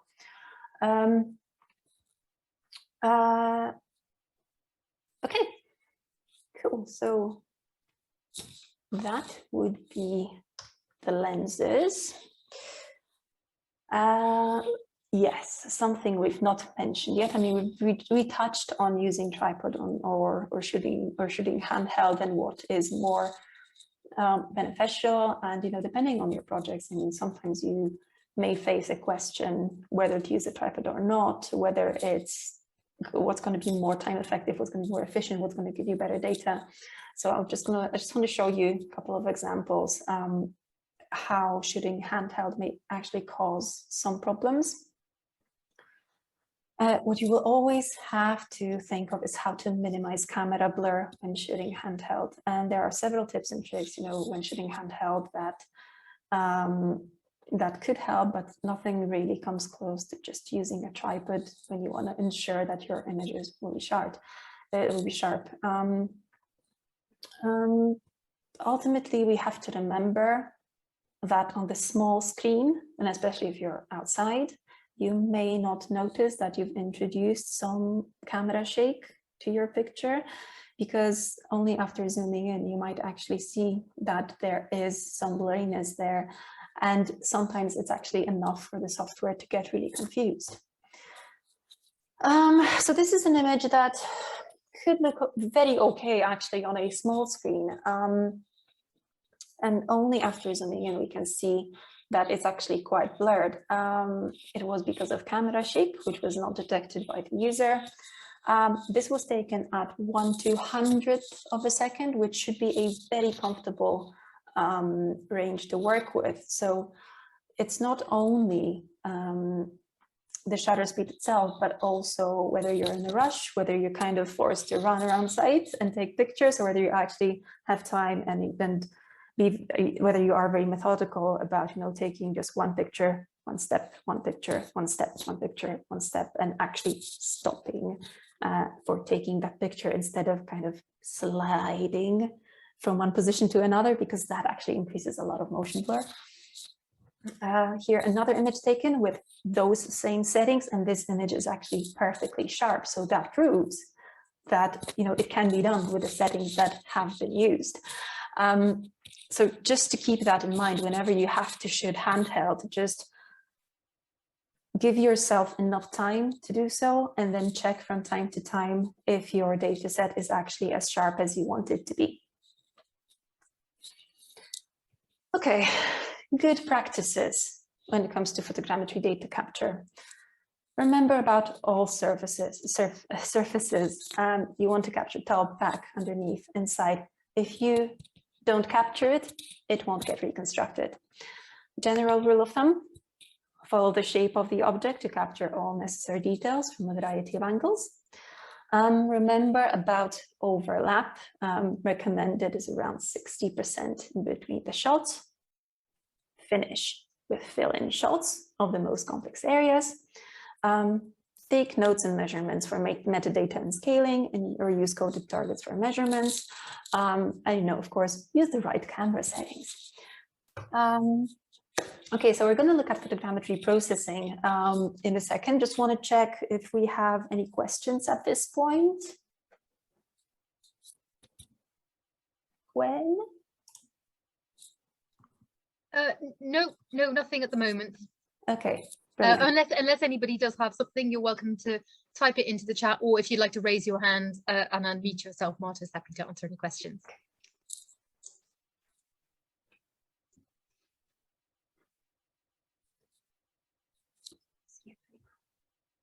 Well, okay, we can address maybe questions. Oh, yes, here we go. What camera do you use?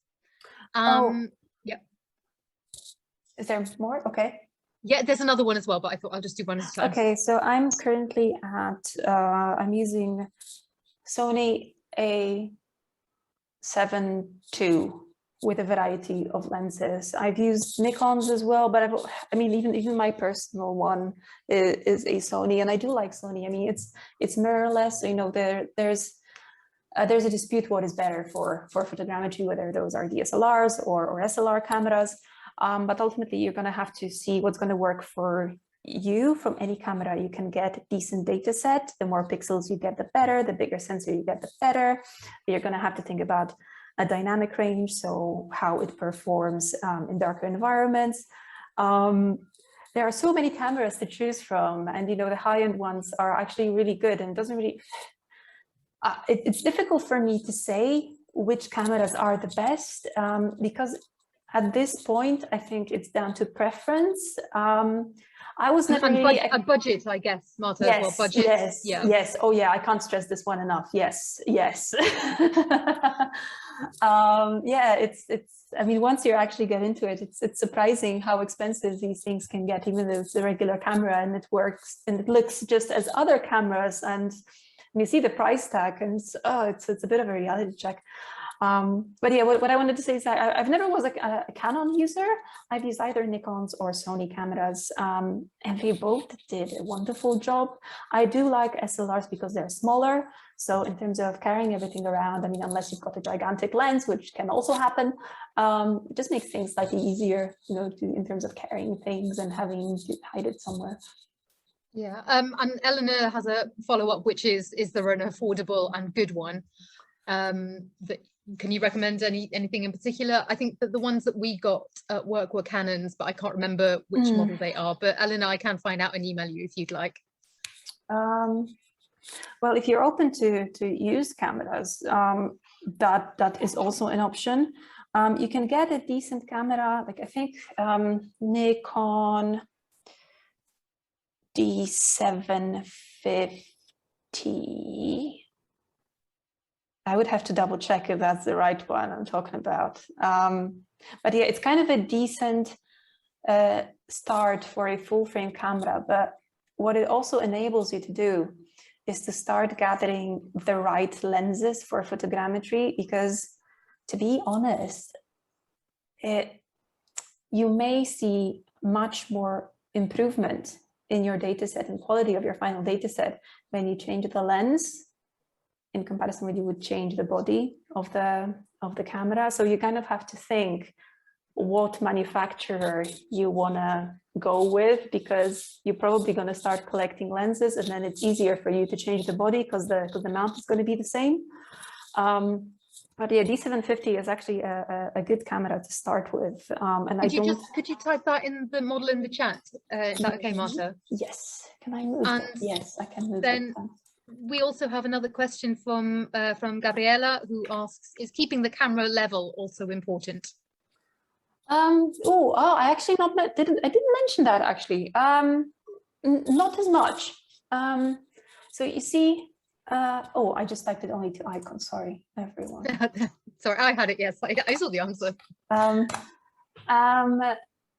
So when it comes to framing, you don't really have to worry about your images being pretty, if that makes any sense. So you don't have to worry about perfect framing as long as you get the right coverage and the right shot. What I would maybe be a little bit cautious of is keeping the orientation in one way. So, you know, if the camera is leveled, is not leveled, it's fine, but try keeping it consistent.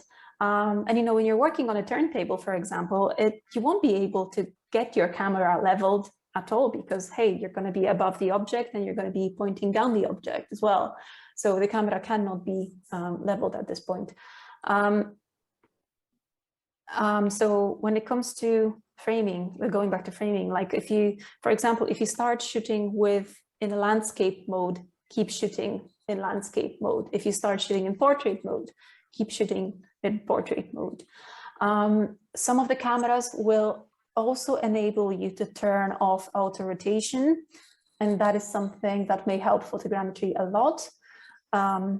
So yeah, this is something also to keep in mind. Great, thank you very much, Marta. If anybody has any more questions, do pop them in the chat, but otherwise, should we take another 10-minute break before we come on to the last section? Yes. Great.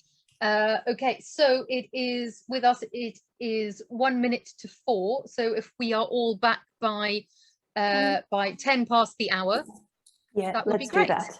Perfect. Okay. Thank you very much, everybody. We'll see you shortly. See you shortly. Okay, everyone, it is 10 past the hour. Welcome back. Hopefully everybody is with us, and we will be handing back over to Marta for the final part of the session. And we should have time for a Q&A at the end if people want to ask any questions verbally or in the chat. Is that right, Marta? Fingers crossed. Yeah, we will make it work. Great.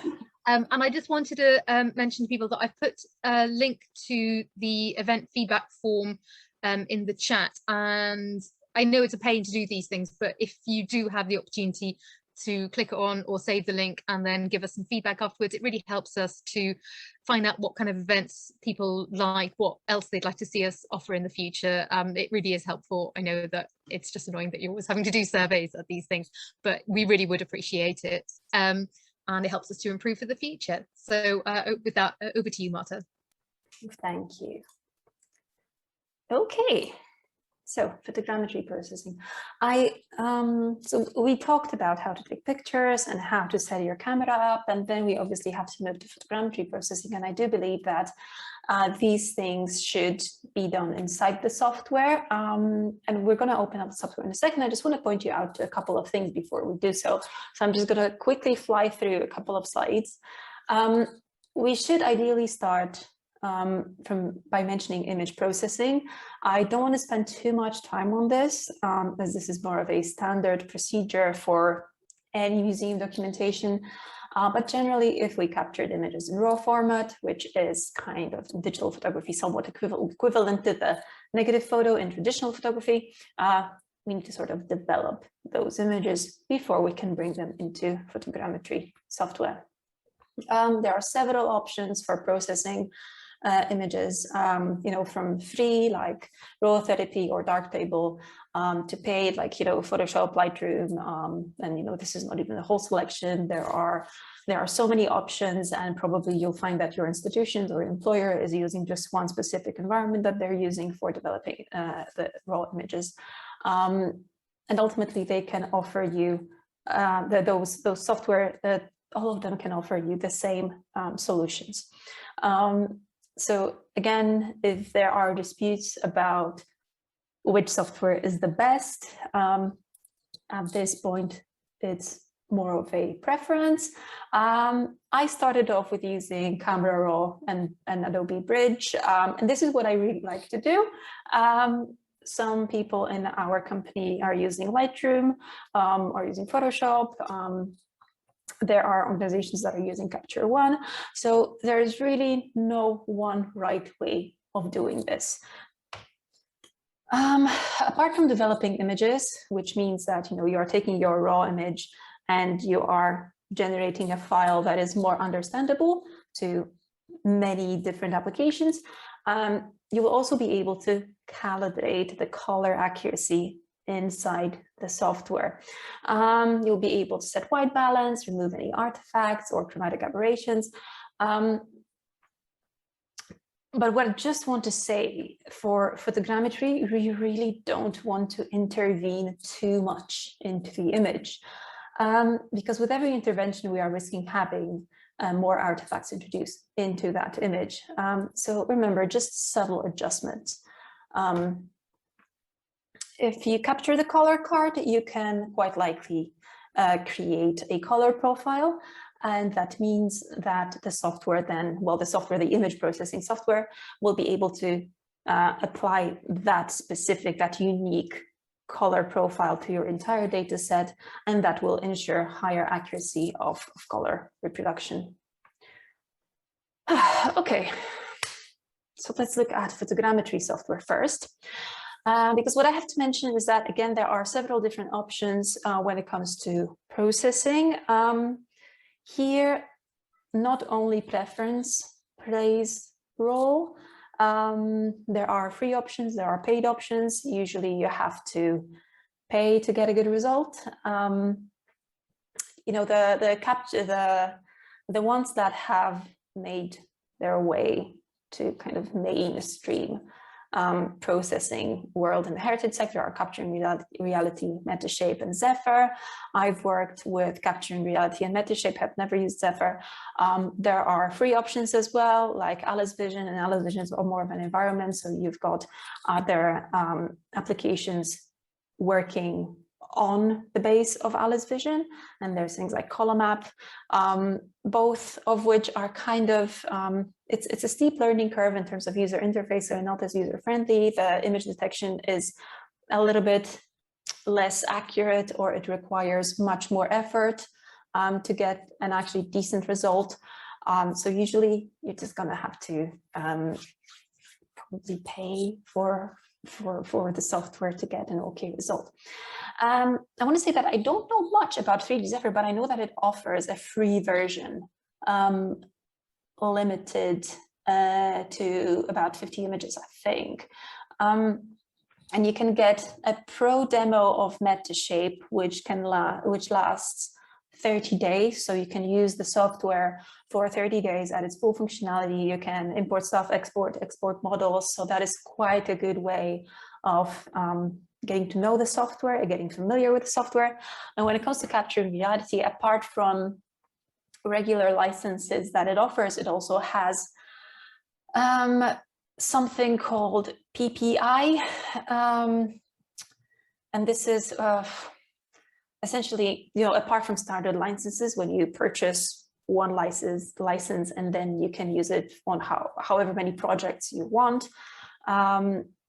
The PPI version is something that you download and then basically learn the software as you go. You can use it at full functionality. You can save everything as you like. You just can't export. So that means that you are restricted only to this environment. If you want to learn, PPI would be a good way to go. And if you want to export, you are essentially licensing the images that you've put into the software, and then you will be able to export what you've done.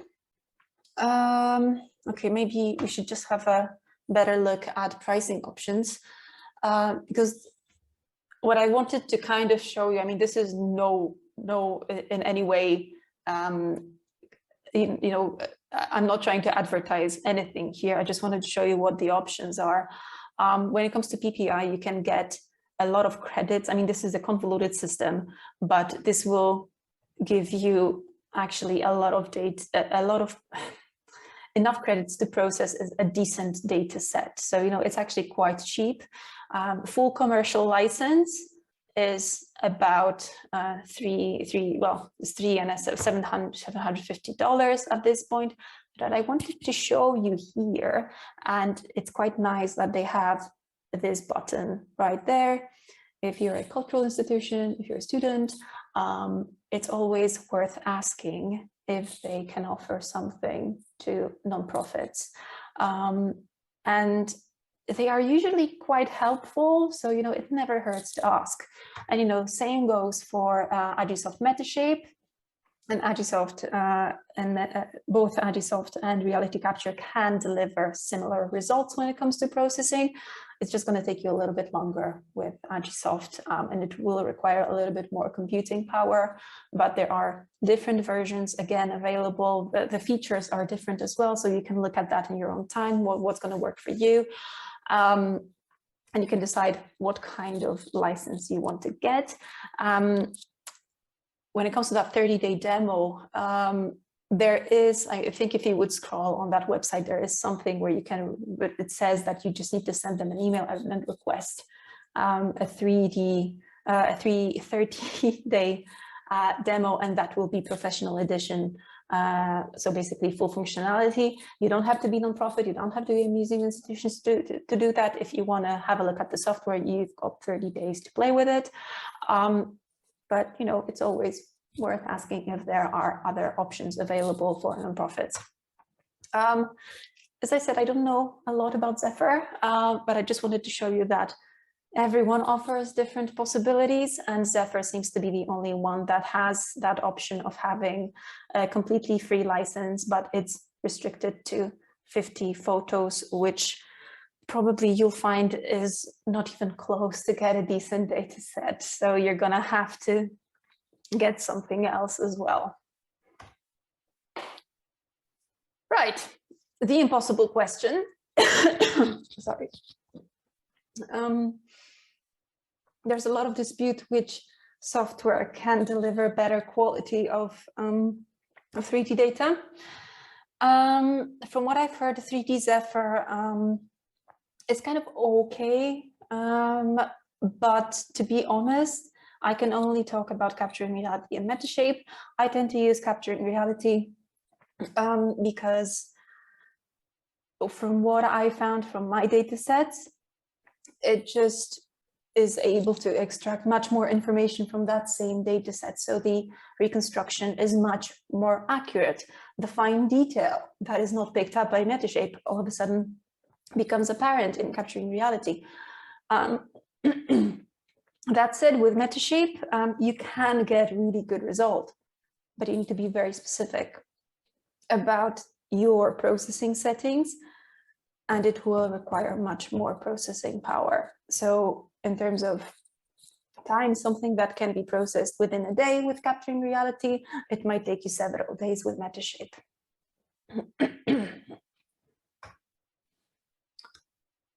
When it comes to processing, there are three main stages that we're going to have to look at.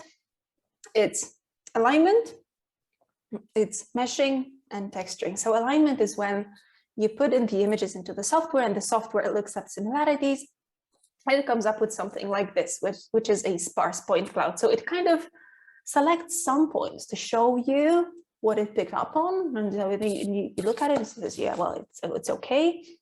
And then you select the area that you want to reconstruct in higher detail, and this is when the mesh is created. So this is an actual 3D model. And then once you apply the texture, you have that high resolution data set that you wanted to get. Optional processing stages are related to having your model uploaded online, because more often than not, your high resolution models will be extremely heavy, so they won't be able to be viewed online. So you need to go through several stages of processing and basically reducing the number of faces or number of polygons to actually be able to upload it to Sketchfab or to any platform, to any website you want. So here we have a close-up. So you see each of those triangles here, that's a face. So which is then covered with image textures conveying all the fine detail, because essentially this is actually quite a low resolution model. That fine detail is simply not visible here. So the optimization of the 3D model aims to reduce the face count or the polygon count. Polygons or faces are essentially flat surfaces that connect each of the dots or each of the features that the software detected. Okay, so I think what we should do right now is to have a look at the software. So, there we go. Can you see that okay? Just drag them off the screen. So I'm working with reality capture, and I'm going to show you roughly how it looks and what it does. The workflow is similar regardless of the software that you're going to use. You're going to have to go through that stages of alignment, meshing, texturing, and then optimization or reduction of faces. So this is how the software looks like when you open it. It can be a little bit overwhelming, especially if you've not used photogrammetry software before, because there are so many windows, and if you click on a different tab here, all of a sudden there are different tabs appearing here, and there are different views, and what do they do? And it doesn't really help that actually Reality Capture released a new version some time ago, and I'm still not used to the new interface. The changes were subtle, but confusing enough for me to be lost from time to time. So even people that are working with these kind of data sets for quite a while, the moment the update happens, they can feel lost. They can feel a little bit, just not knowing what is going on. And this is fine. I mean, this is actually part of the experimentation, and this is what we're just going to have to work with. So processing usually may take quite a long time. So what I've done here, I have some data sets that I just want to quickly show you, just basically to showcase how these different stages of processing work. Okay, I'm just going to go back to this view. This is essentially the main window in which you can view your data set. This is a window in which you can add inputs, so add either images or laser scans, because now each actually of these software packages that I was talking about they support laser scans as well.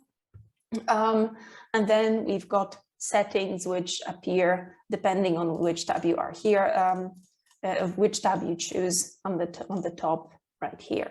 So if I, for example, wanted to process one data set, I would first need to load images into that software. So I would either go for inputs, which would allow me to choose individual images, or a folder if I know that I have one complete data set that I want to use. So I just want to put in the entire folder in there, and that would be it. So I'm going to go to inputs.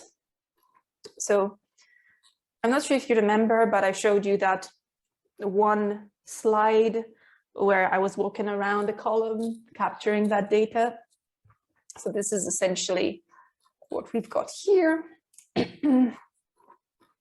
So if I select all of these and get open, you can see that we've got 331 images.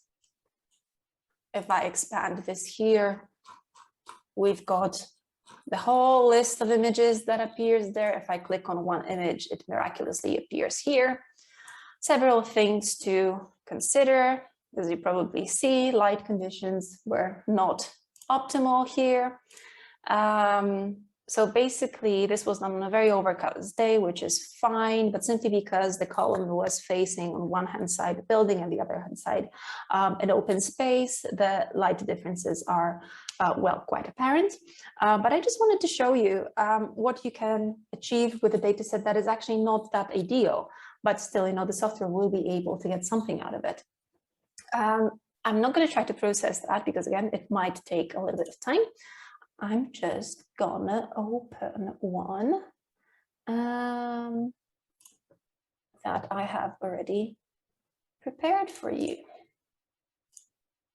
Okay, no, go back to. So you can see, I'm just gonna go to there. So after I've hit align, the software came up with this. So you see, those are all camera positions. These tiny dots there are all camera positions that I captured as I was walking around this column. I'm going to make them slightly bigger just so you can see them more clearly. We've got 300 images here. And probably you can already see that we may have a problem appearing just there because, hey, this was quite high, I couldn't capture it, I didn't have a scaffold or a tripod that would be high enough. But this was just an experiment, so I just wanted to show you what it can do. So essentially, when it comes to alignment, there are several things to consider. So in reality capture, you would go to alignment tab, and then you would go to settings. And this is basically that stage, the alignment stage, essentially defines how dense your model will be. For example, what you will have to choose or type in, I mean, these are default settings from reality capture, and they are usually quite okay to work with. So maximum features per megapixel. So this is how many features per megapixel the software will try to find, and this is 10,000. Maximum features per image, 40,000, so that is quite high. This is something that I always change because the default feature is actually medium. And that means that when software is looking at the images, when this setting, so image overlap, is set to medium, it's going to look maybe at, can I somehow help myself with this? I can. So for example, it will look at maybe area of this size, whereas if I set it to low, it may look at the entire frame. If I set it to high, which means that the overlap is extremely high, it will only look at the features that are inside in the center of the frame. So if you want to make sure that the software will look at the entire frame of your photo, if you know that your entire photo is very sharp and you're happy with the quality, just set this one up to low, and then the software will analyze the entire frame and then find measurements from that entire frame. There's also image downscale factor, and I think by default with RC it's 2, which means that it's going to use basically going to downsample the image on the alignment stage. So it's going to use only half of the image information provided. It's done because it will be faster to use something that is downscaled. I tend to leave it on 1 because, again, I want to use the all the information that I have. When it comes to detector sensitivity, medium is usually more than enough.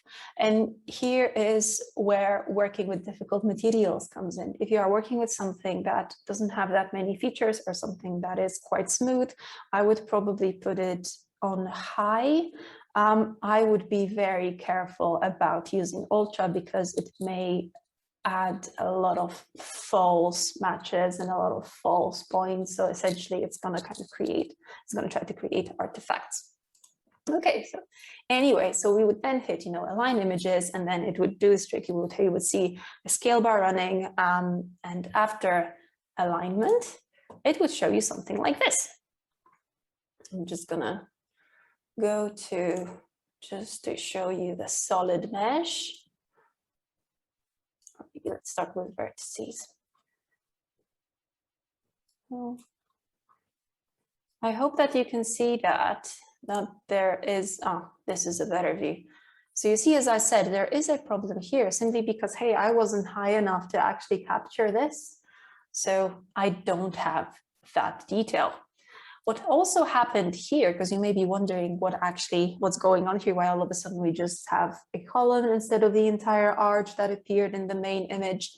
Well, this is something what is called the reconstruction region, and it's similar in Metashape. You essentially have to tell the software which area you would like to get reconstructed, because it can look at the entire data set, or it can look, I mean, not the entire data set, but all the points that it detected from your data. But more often than not, you'll be interested in only the object that you've captured, and here it's that column. So I've restricted that reconstruction region to this area here, and the software then made those calculations based on this area that I've assigned. If I now go to the mesh, you can see that it also filled the top and the bottom. So we actually have watertight model. There are several artifacts on the edges. So, you know, this would probably require a little bit of cleaning and some sort of 3D modeling software. But yeah, all in all, we get kind of an okay data set from this. When it comes to meshing, again, there are different settings to do so. Usually the default settings are more than okay. When it comes to RC,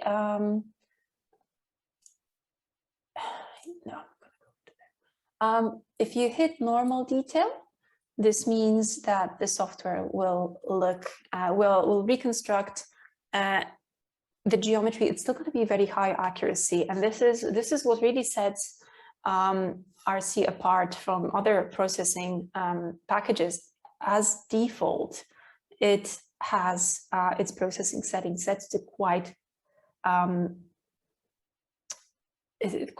high in terms of surface reconstruction, and some macro details that wouldn't come up in any other software packages, they just show up in here. You can push it even higher by using the high detail, but then it really depends on what kind of data set you've got. If you have those close-up images that will add that information, great, go for high detail, but remember, it's going to take a little bit of time. If you don't have that detail, you may be okay with something that's been processed at a normal quality, and you know what, it may look okay.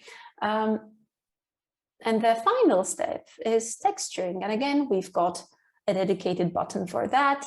If we hit texture, the software will just calculate colors for each face that it detected. I've already done that here, so I'm just gonna let it load. Come on.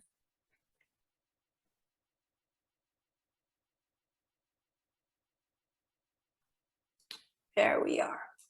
So I wanted to show you this just to demonstrate what happens if we don't have that information. You know, the software still will try to fill in that information with some sort of surface detail, but it won't be able to recreate colors. It adds some color information, it blends it in, but the actual information about the color of that particular area is missing. So there's no way of having that reconstructed accurately.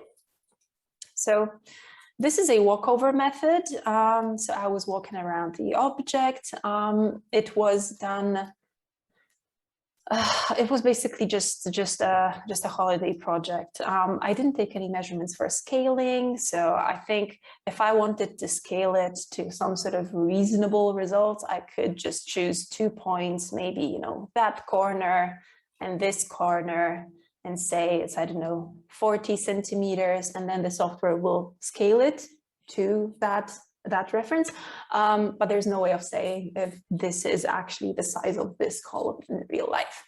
When it comes to scaling, I've got another data set for you, so I'm going to open that in a second.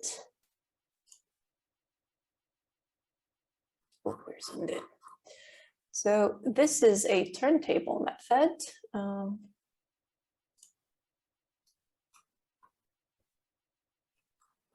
Again, you can, I'm just gonna create bigger relations to camera scale. Come on. You can see that we have top and bottom data sets here. Where's camera lesson? So you see, this is the top of that structure, and this is the bottom. And if I look at the images, I'll be able to see my hand. But, you know, the way in which this was captured, you know, we've got targets for measurements. we also have both sides, and then the software is able to stitch both sides together.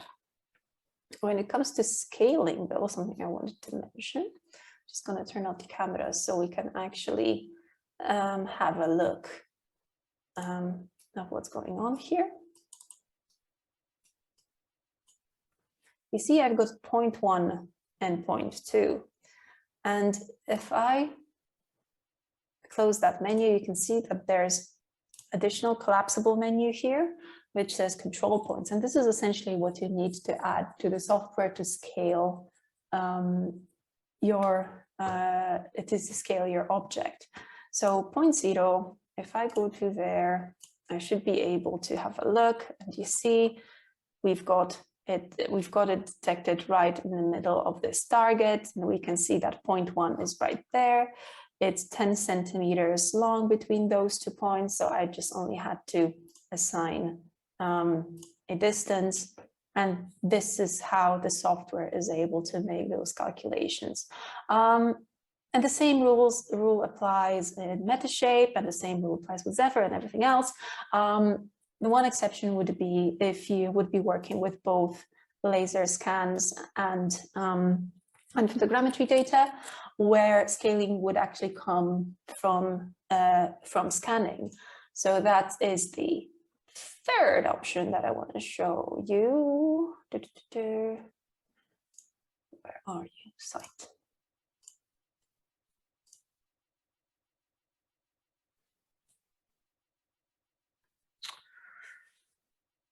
Okay, so this is actually something we are still processing. Our team went out to do a community project with Home Trust. So this is Chapel Finian, and this is actually a laser scan. So it's been registered externally, and the data has been imported to the software. And this is actually, accurate measurable data. So I assigned a couple of points in distinctive places that I could find, and I've done that by the laser scans. I meshed the entire model very quickly on low settings, and I could basically just choose a couple of places that are quite distinctive and that are spread evenly across the entire site. And I've done the same thing with cameras. So we had about, just let me check how many cameras we have. We had 1,500 cameras from the site. Just to show you the distribution.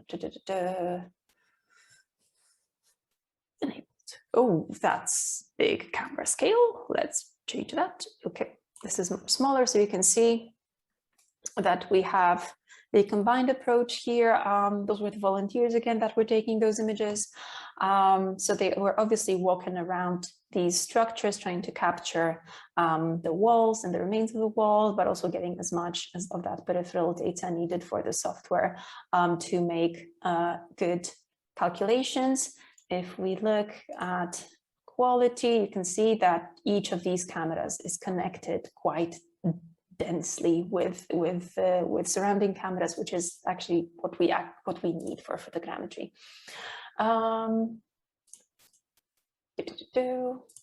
So going back to those points, you can see that I've got a point here, a point there, and those are the same points that are appearing in the laser scan data. The thing is that, photogrammetry first doesn't come scaled, and second, when camera data is brought into the software, especially when it comes to sites, it doesn't know its geographic locations. Laser scan data not only is measurable data, but this one is actually also georeferenced. So the moment I aligned those two data sets based on these points, it actually put the entire data set on geographic grid. So it's not only scaled, but it's also in the right geographical location. Oh, and you are essentially, if you go to the alignment tab, once you have your points in, you just essentially click on merge components, and then it just will combine the two together. If I go back to, oh, did you just freeze? Yes.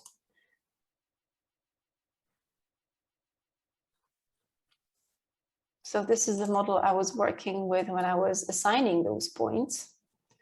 So you can see, I mean, this is a kind of a low resolution model, but I really just wanted to get rough position of these points. So I chose the I chose points that seemed to me to be in very distinctive locations.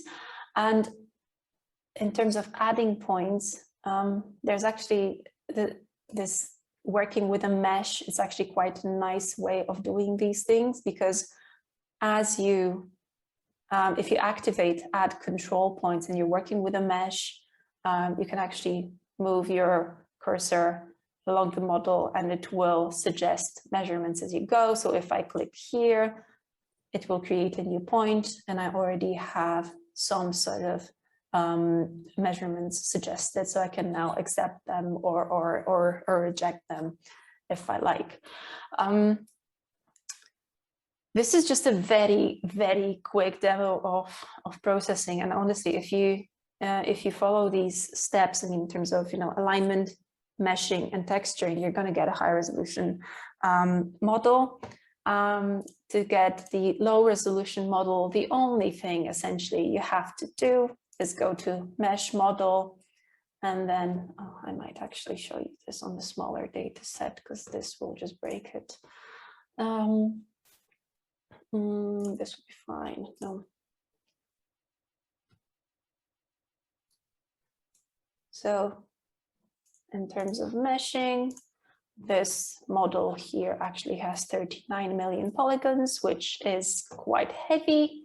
So if I wanted to optimize it for online viewing, I would go to Mesh Model tab and then Tools sub tab. Yeah, this is the new UI, and then there is Simplify tool. And I would probably type in target triangle count. I would probably go for something like 20,000. No, not 200,000, 20,000. And then hit simplify. I have just, you can clean the model so it doesn't contain any topology defects, but this is just a message that usually comes up. I'm just going to go yes here. I'm not sure if it's going to finish before we're done, because you kind of never know. But if we want to have a look at how it looks after it was processed,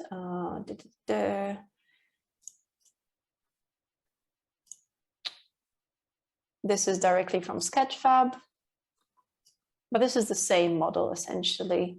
So if we look at the wireframe, this is what we're working with. So there's not an awful lot of detail here. If that was a high resolution mesh, probably we wouldn't be able to tell the difference. We wouldn't be able to see the edges of each face here. And then all the surface information is delivered through textures. And one thing to mention here in terms of because this is essentially post-processing, I'm going to just briefly mention it. It's something that is called normal map, which if we, for example, zoom in, this is a very strange texture, kind of purplish and greenish, but it essentially conveys information about the height of the of different pixels. So based on that, you can actually make a low resolution model look much higher resolution. If that makes any sense. I do hope that this makes sense. I can see that RC has captured already what I wanted to capture. If I go, oh, you can see now that we've got 20,000 polygons in here. So this is a low resolution model. So if I would texture it right now, we would get something that we can easily upload to Sketchfab. Honestly, when it comes to processing, the more you do it, the more you learn. And this is, I mean, as much as I would like to give you a whole tour of processing, this is actually something that everyone needs to do by themselves, just to have a look and just to explore and to learn these things. And don't be afraid to start, and don't be afraid to experiment. And this is what I really want to encourage. I know that it may be a little bit overwhelming at the very beginning, with the interface doing whatever it's doing, or all the terminology, that it may not feel as familiar as you would like it to feel. But once you get into it, it actually becomes very simple. And if you start with those 3 basic steps, with alignment, meshing, and texturing, you will be able to get some sort of results. So those are 3 buttons that you're going to have to click. You can even access them from this first tab, which is a workflow tab. So you can align images and you can calculate the model, and then you can texture it, and that's it. And the more you're going to dive into it, the more questions you're going to have. So this is where the learning actually starts. So all of a sudden, something won't align as you'd like, and this is your first question. And that's going to be project specific. So here's where all the online groups come in play, all the guidelines come into play. RC actually has its own dedicated help section, which is helpful. But actually looking online and Googling a lot of things, I mean, to me especially, it turned out that I'm not the only one having certain issues, and several times it actually turned out that there's a bug in the software. So that also happens, and that can help developers to fix that bug, because if they are unaware, no one will be able to actually progress with their work. Right, I could talk about this much longer, but I think we're running out of time. We've got 10 minutes left. So I'm going to go back to the presentation. And yeah, this is roughly what I wanted to say for today. If you do have any questions right now, I'm happy to take them right now. If you feel too overwhelmed to ask right now, here's my email address and here's my Twitter. I'll be happy to help. If there's anything I can advise on, just drop me an email or send me a message, and I'll do my best to help. That's brilliant. Thank you so much, Marta. That was, yeah, really, there's so much information in there. We've got a couple of questions coming through. Jake says, thanks for the workshop, all really informative. Do you know of any open source software that works well with the turntable setup? So the 2 that I've mentioned, where's the mouse again? The 2 that I've mentioned, open source, Alice Vision and Column Map. I think both can work quite okay with a turntable setup. It's just you're going to have to be quite specific about how you take your images. And the processing may take you a little bit longer and maybe a little bit complex, a little bit more complex in comparison with capturing reality or Metashape or Zephyr. And it's usually, you can have a play, especially if you've got time to play with it. I would definitely recommend experimenting with open source options. But from what we've seen so far is that the paid options, unfortunately, have a huge advantage over accurate surface reconstructions. But that said, I think that, for example, University of Bradford have been using Column Map, and they managed to get really good results with a variety of setups, not only a turntable setup. Great. We've got another question from Hugh. Can the software use RAW, or does it require pre-processing for color calibration and JPEG creation? And Jake says, thanks. Oh, that's another minefield. Okay. Thanks, Hugh. It can use RAW, although RC will take DNG, Metashape will take different types of RAW files. From what I found, there the software will use certain amounts of certain types of files, the processing software. So it can work fine with JPEGs, it can work fine with DNGs, it can work fine with TIFFs or PNGs, any kind of image file, apart from RAW. When it comes to really improving the quality of the images, I would say that going with TIFF would be your best option. Although there's again this dispute whether you need 16-bit TIFF or 8-bit TIFF. And for majority of objects that are not of too complex shape, or the surface is actually quite straightforward to capture, you won't see that much of a benefit. But I can actually show you one horrid example. If I go to this hasn't been properly released yet, and we've got much more of it coming. So this is where 16-bit images and TIFF, 16-bit TIFF files actually made a difference. So this is a part of a waterlogged wooden bowl. An absolute nightmare to capture because it was nearly black. We've been seeing that with, without any additional light, it's nearly black. It's waterlogged, so, it's wet. It has to be secured in a very simple way because, hey, it moves all the time. It's wood and it's wet. And, the moment you take it out of water, you risk of basically having this fallen into pieces. So you need to keep consistent moisture levels as you do so. But what we managed to actually extract with 16-bit images are these grooves, which are actually a proof of how these bowls were made. And this is a very rare example of these kind of things. So please do not share it with everyone. I mean, this was done as a part of an outreach project. So it's going to be released at some point, but we just have many fragments to come from this particular data set. If I, again, strip the color, you can see the grooves and you can see the texture of the wood itself. And if we turn it, we can actually also see the decoration on the other side.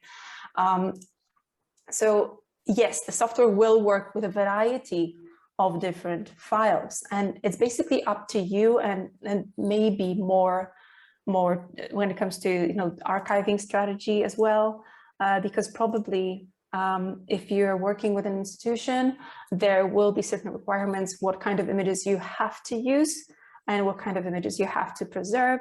Again, if you can go with TIFFs, but they're going to be heavy. If you want to go with belt and braces approach, have TIFFs and then have RAW as well. But people have been using JPEGs and they've been getting wonderful results with JPEGs, especially for straightforward objects. I've also experimented with DNG files a little bit. So for straightforward objects, it is actually quite okay for me. And especially in situations where the client hasn't specified what kind of files they want, but they want something that is archival. So I can deliver them a DNG, which is archival, but is much more lightweight than a TIFF. So there isn't really one straightforward answer to this. I wish that I could say to you that, oh, just always go with TIFFs. And to be honest, majority of guidelines will tell you that. Because this is the highest quality you can get, but that is often confronted with the reality of, what kind of file retention you have set up and what kind of storage space you have set up. And, both costs money and it's not always possible. There are very, very few institutions that are lucky enough to be able to go belt and braces and save every single file. I mean, we are talking here when it comes to photogrammetry, we are talking about, sometimes thousands of images. So if each of these images takes over 100 megabytes, then that creates an issue. So this is as much as I can say. Okay, thank you, Marta. Thanks for the question, Hugh. Does anybody else have any other questions? We've got 2 minutes left. Thank you, Hugh. Yeah, it was an outstanding session. Thank you so much, Marta. Thank you so much. Please have a look at the feedback form if you can. I mean, it's going to help us a lot. And again, if you have any questions, feel free to, oh, this is not my email. Yeah, feel free to drop me an email and I'll be happy to help however I can. So Yeah, thank you so much for attending. I was really looking forward to this. So I'm really glad that we managed to run this session and, you know, with making this so effective. Great. Yeah, no, it's been great. Thank you so much. And as we said at the beginning, we are recording the session, so we probably will need to do a little bit of editing and tidying up, but you'll be sent a link for when it is ready, which can take maybe a couple of weeks, but you don't worry, you'll get the email. That's brilliant. So if nobody else has any other questions, then we will say goodbye and thank you so much for attending. Thank you so much, everyone.